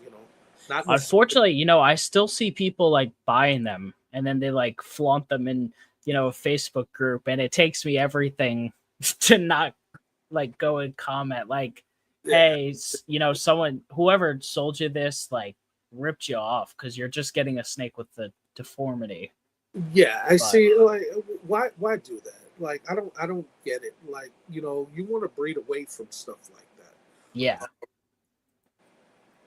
But some people, they don't understand the breeding, like how to properly breed stuff. I'm not saying I'm the greatest breeder in the world, but I do know that certain traits and genetic hiccups and stuff like that you want to stay away from. yeah, You want to breed away from, or don't breed at all. You know, so that that's something I learned with those, and then there's other snakes I'm hearing that, like, the indigo dramacon, all of those, like, you can't inbreed them, but yeah, you so many can't. generations before you start getting runts and other defects, and I'm hearing about it now, and from somebody at the show was telling me it's also an issue with hognose snakes, where some of them are coming out with shorter faces and bulging eyes. Yeah, Like, it almost sounds like bulldog breeding, the English bulldog. How man is bred it to be so smash faced and short, stocky dog. That's not the yep. rich bulldog anyway. But yeah. So I mean, so I don't like that. So I just wish people think more about that, and not just throw any two animals together just to produce something. Like, you know, in this day and age, you don't need to do that. You know. Right. Agreed. Cool. We're getting close to wrap up time. I don't want to keep us on too late. I know we both probably have to work in the morning. Just to hold on, let me pull up the screen again. Quickly go over some of your. Oh, 1 second. I think we got it. Some of your Leonis. As Yeah. I like, the more I see them, man, like I just think they're actually super, super cool. And I'm not a big king snake guy, but I can really appreciate these. Let me tell you, variable kings. I like that name because it fits them. Yeah. Because in one clutch, you can get a variety of animals. You can get milk snake phase. You can get various types of Leonis phase. Where they'll have pin bands. Some will have wider bands where they call those intermediates. Some of them, you'll get a variety of color in there. I have so much fun with them. They left me scratching my head because when I started breeding them in 2013, Yeah. that's when I really started breeding them. 14, 13 and 14, I think it was. I was floored when I bred two orange animals together and I'm producing yellows. Like, how does that happen? Like, where's this coming from? But thank God I got good pedigree charts from, like, Tim Gebhardt, and I got my Therite, and I still get, if I do bring in some into my collection, it's only from people who breed pure Therite. There's a lot of hybrids out there, so Okay. those albino ones, those are not pure Therite. Those are Ruth and I crosses. Yeah. So I wish people stop saying that this is a pure albino Therite. No, it's not. Only true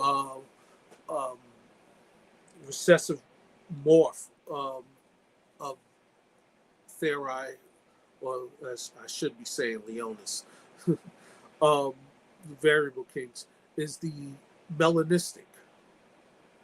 And I've even had people ask me, is this a cross with a Mexican black king? No. The heads shaped differently. Their heads are flat. A Mexican black king has more of a stout bullet shaped style of a head. But this snake here, that's a pure Dan Vermilion white line that's been selectively bred for to have a nice white background. I wouldn't say he's the greatest example of it. I know John Lasseter has had some. I think it was Gringo. Oh man, that snake was mind blowing, man. Yeah, he was like, that was the whitest one I've ever seen. I have a male here. I don't think he still comes as close, but that was another line that was tough to deal with. This picture right here, all three of those snakes came out of the same clutch. Wow. So I like breeding a milk snake face to a Leonis face. That's a yellow milk snake face. These are crazy. I don't think I've ever seen one that looks like that. What, this one? This yellow one? Yeah, this one. Yeah. Wow.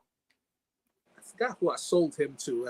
I still have some of his kids, but beautiful. I got that one from Mike Bodner. He produced that one. That orange milk snake face female, that was produced by Bob Hansen at Sierra Herbst. This is a mixture of some F2 animals crossed into a Laredo line of John Cherry's Laredo line animals. So I have quite a few of the known legitimate bloodlines. There's probably a few I don't have, but I have a lot of them that are out, that are in the community. That's a yellow Leonis face. Nice. I should have kept him. I sold him. That's his father. That's okay. As my friend Jerry named him, Butters. So my friend Vinny, he calls him Mr. Butters. That snake was produced in 2010. I still have him. And nice. His colors are pretty much still the same. And, yeah, that's awesome. That's an orange Leonis face. Believe it or not, that's his half brother. That yellow one? Yeah, that's his half brother. I got that one from Mike Bodner too. Yeah. Orange Leonis face. It's crazy. Like, you could breed a milk snake to milk snake and the whole clutch would be all milk snake. You could breed a milk snake to a Leonis and you'll get half and half or all Leonis. That's we had a question in the chat. Hold on, I'm just gonna hit this real quick because I'm not sure if it's in the images. Speak about your white. I assume that meant line Theri with Lodi lineage. Mm-hmm. That was Michelle. It's like my Theri sister. Oh. Yeah, she has a wealth of knowledge, man. That sister has some. She goes deep with it, man. I have some animals that came from Bloody, but they were through. Oh boy. Gentleman in California. I'm drawing a blank, but and then my white line again. I got a pair of them from Mike Bodner, and he got his from Dan Vermilion from Connecticut. He doesn't keep colubrids anymore. Rather, he doesn't breed them. Like, he's mainly into the Australian stuff. But I've learned, and especially from Michelle, like breeding white line to white line, you will you're gonna get some pain in the ass babies, man. They're tough. Oh, And I did that breeding in 24, and I wish I'd have listened to her because I produced 10 babies. I only got 2 of them. Only 2 really? They just, I don't know if they're just too highly or tightly inbred or too tightly line bred, so to speak. But I noticed when I outcrossed them, all the babies did well for me. So I've been playing around with that, outcrossing them and trying to cross them back together, but from crossing them in that white male into various other lines of females, the Bloody line, the Laredo line. This male here who comes from that he's like 3rd generation from that wild female that Tim Gebhardt got back in '99. That was confiscated at the border. And that, like I said, that male right there, I'm trying to breed him this year for the first time. The one that was in my hand, that little yellow one, that's him now. That's what I figured. It looked like the same animal. Yeah. That's cool. That's him as a little tiny hatchling. Yeah, those are pure vivid line earth tone animals. Okay. Nice. Well, dude, we have a few questions in the chat here that I wanted to hit. I think we're gonna need to do a round 2 because we've been going so long, and I think there's still so much stuff to cover, which we could definitely do on another episode. I definitely wouldn't mind that. Oh man, I'm having fun. I would love to. Hell yeah. I would love to. Question from Purple Church here. Of the species you keep, which is your favorite? It's a good one. Oh man. That's not fair, man. It's hard to pick. I would say probably that's a hard one, man. If it's the king snakes, it's the variables. If it's the rat snakes, it would be the Trans Pecos. Okay. Those 3, and then the beards. Yeah. The second in the king snakes that I keep will be the Alterna. Okay.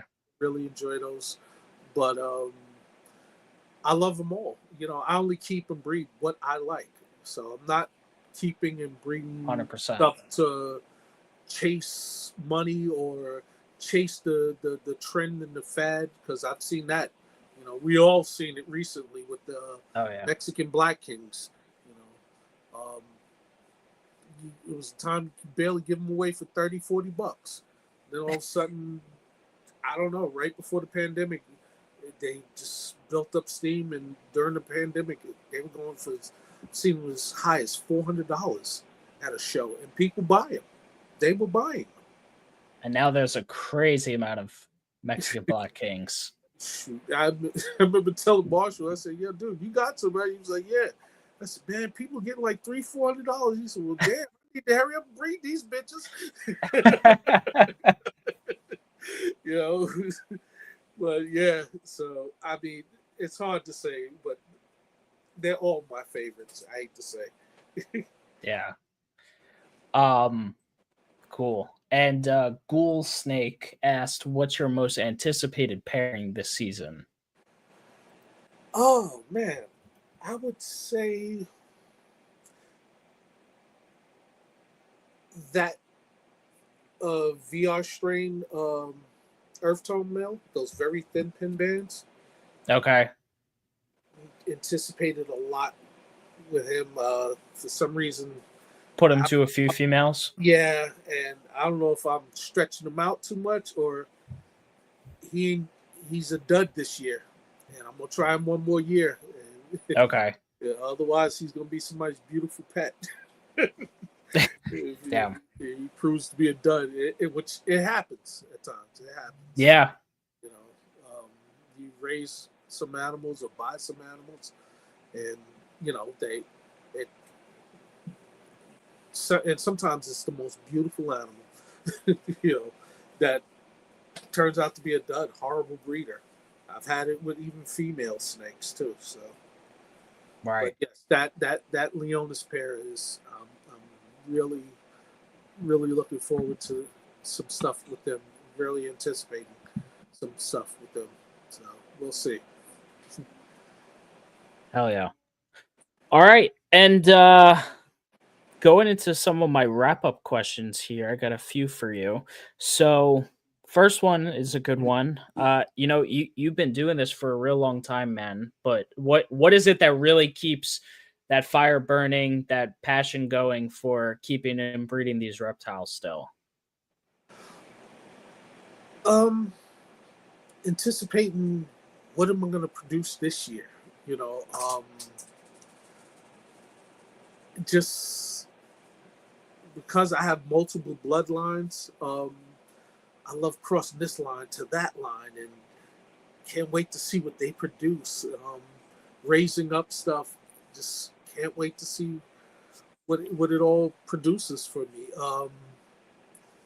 And just having fun with it. Years ago I used to call myself AB Exotics, and came up with the name Studio. Because to me, this is living art, man.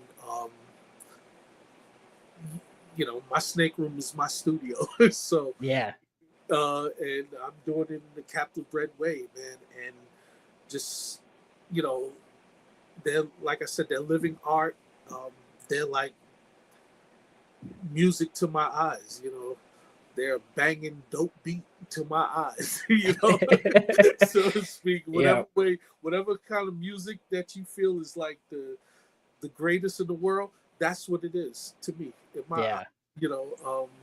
Some of them I look at them more jazzy. Some of them just like mind blowing.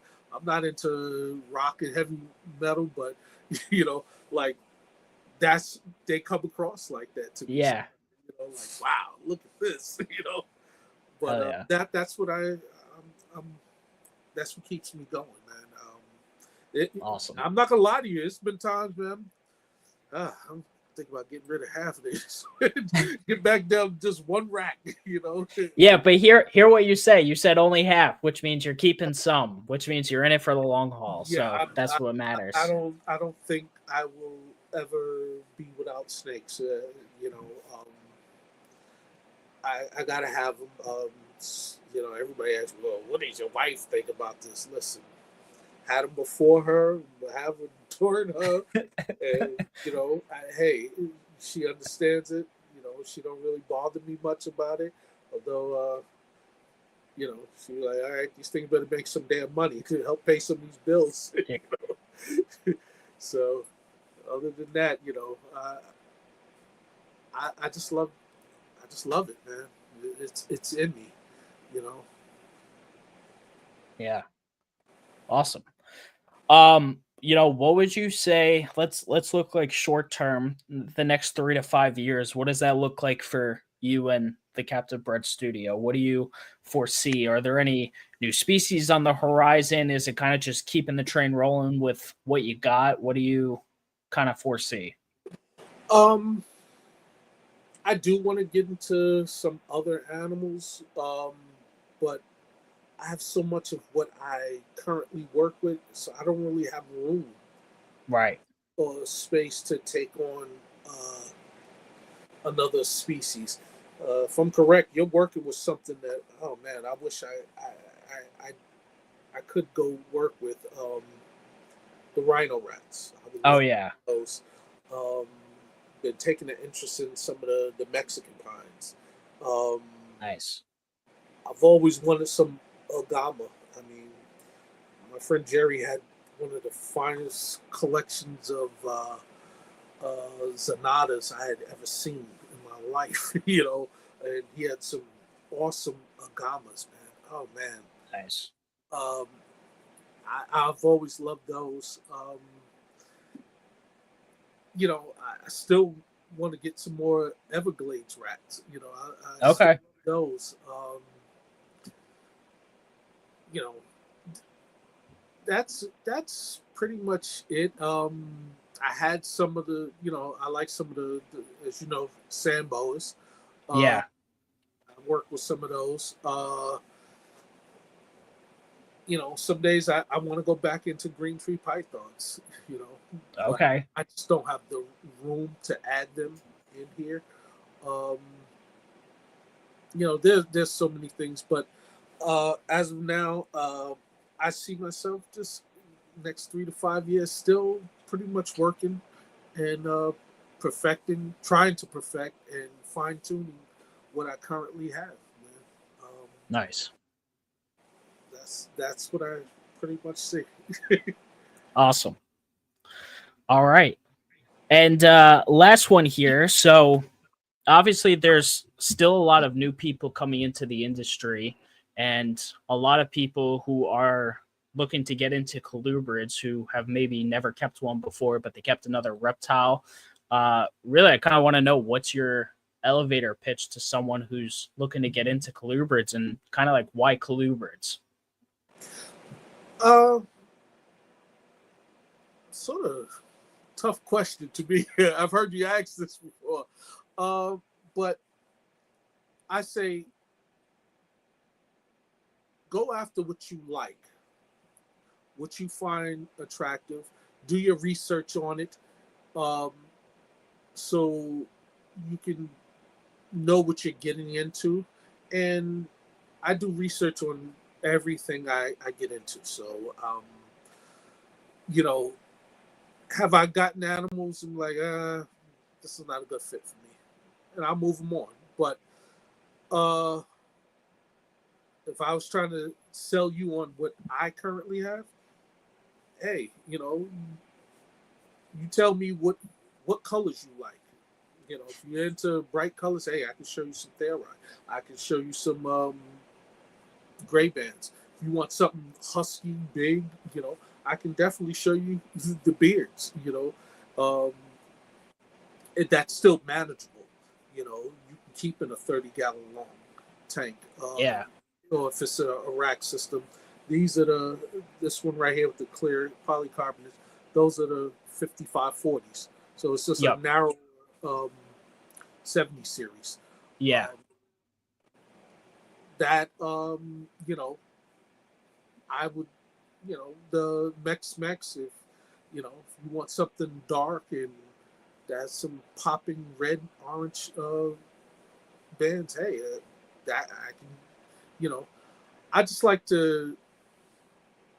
I'm the type that where I like to give people what they want, what they're looking for. So once you tell me what you're looking for, hey, maybe we can find you something here. If you want an all black snake, guess what? I'll see if I got any melanistic Theri. You don't want something that doesn't get that big. My largest Theri here is probably about 43 inches long. So that would be my pitch. Tell me what you like, and I'll try my best to, get you something within my collection. Yeah, definitely. Well, awesome, man. Like I said, I don't think we quite covered everything we wanted to, and I'm sure we could probably go on another long while about, you have a few more species along with the sand boas and stuff. So I'd really be looking forward to doing this again, hopefully in the near future. Maybe we'll do an in-person show. You mentioned that at the expo. Told you, come on out here, man. We'll throw something on the grill. That would be cool. And, I think that would be your first live, or rather, it would be in-person show. It would be. You get to go through all of these racks around here. Hell yeah. Those were some of the sand boas I had. And nice. On this side is where all the hatchlings. Oh yeah. Juveniles, and another ARS rack. That's my original one that I got in 2013. Nice. So, but yeah, man. Like I said, you're welcome to come on by, man. All right, awesome. Well, YouTube audience, you be on the lookout for that, and maybe we'll make it happen. Comment if you want that to happen. Make sure you make sure you comment on this. Make it happen, and I'll get myself over there. Hey, just do it. That trust me, Yeah. I think they'll like. You Yeah. got a good audience; they would enjoy it. I mean, Oh yeah. you know, Big time. I enjoy videos like that when people go visit other people's collections. Yeah. I love doing that. You know, just checking out other people's stuff. It gives you a different perspective on how to keep and what to do and stuff like that.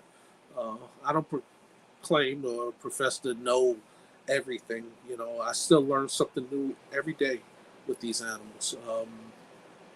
So, you know, going to visit other collections and going, you know, talking with other people, even some of the new people. You know, I love talking to them, man. I mean, you know, hearing what they have to say. You know, Oh yeah. I love, you know, young cats like you, what you're doing, man. I mean, hey, it's awesome, man. Thanks. You're doing something that needs to be done. You're filling that void, man. You, Clint, all you guys, man. I love this whole Colubrid thing, man. You know, Yeah. our whole community, our Colubrid community. You know, Yeah, it's we great. need some love and some shine too, man. Oh yeah. All right. Well, if anyone's looking to find Antoine anywhere, I have the link to his Instagram in the description. Is there any other place that's a good place to reach you if they're looking for you? Morph Market, obviously, I would say. Morph yeah, for your Market. animals. Yes, that's the only place I post animals available. Um, you know, Instagram, you can hit me up there, Facebook, or my email address, thecaptivebredstudio@gmail.com.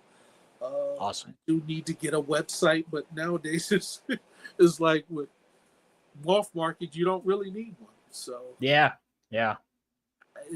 that's my website. You know, I'm able to Cool. post pictures of my adults on there. So, hey, you know, that's another topic we could definitely dive into. to the next. Yeah. I would love to come back and do another one with you, man. This is my first one. So 100%. We'll make it happen. I promise. Hey, come on with it, baby. All right. Yeah. Cool, man. Well, thank you so much again. I'm gonna throw you in the backstage. Give me a minute while I run the outro real quick, and we'll talk for a minute or so after. Definitely. Well, thank you everybody who signed in, logged in. Hey, this was cool, man. Love to do it again. Hell yeah. Well, I appreciate you being on. But all right. Thanks, man. All right, you're welcome. Peace. All right, guys. What another great episode of the Colubrid Corruption podcast. I thought that was a really good one, super informative. A lot of reptile history on that one and talking about some cool species. So I hope you all enjoyed. A lot of people in the live chat tonight, so that was much appreciated as well. Once again, if it's your first time listening, make sure you hit a like. Make sure you hit that subscribe button on today's podcast. You can catch this podcast on the major audio podcasting platforms just shortly after this ends.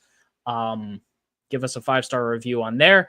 Make sure to check out the first link in the description that goes to the Meteoric Serpents Patreon. It's a way to support the show, get exclusive access, Discord group chat, all that good stuff. And yeah, that's about it. So hope you all have a great rest of your night. Once again, this was episode number 69 of the Colubrid Corruption podcast with Antoine of the Captive Bred Studio, and we will catch you next week. Peace.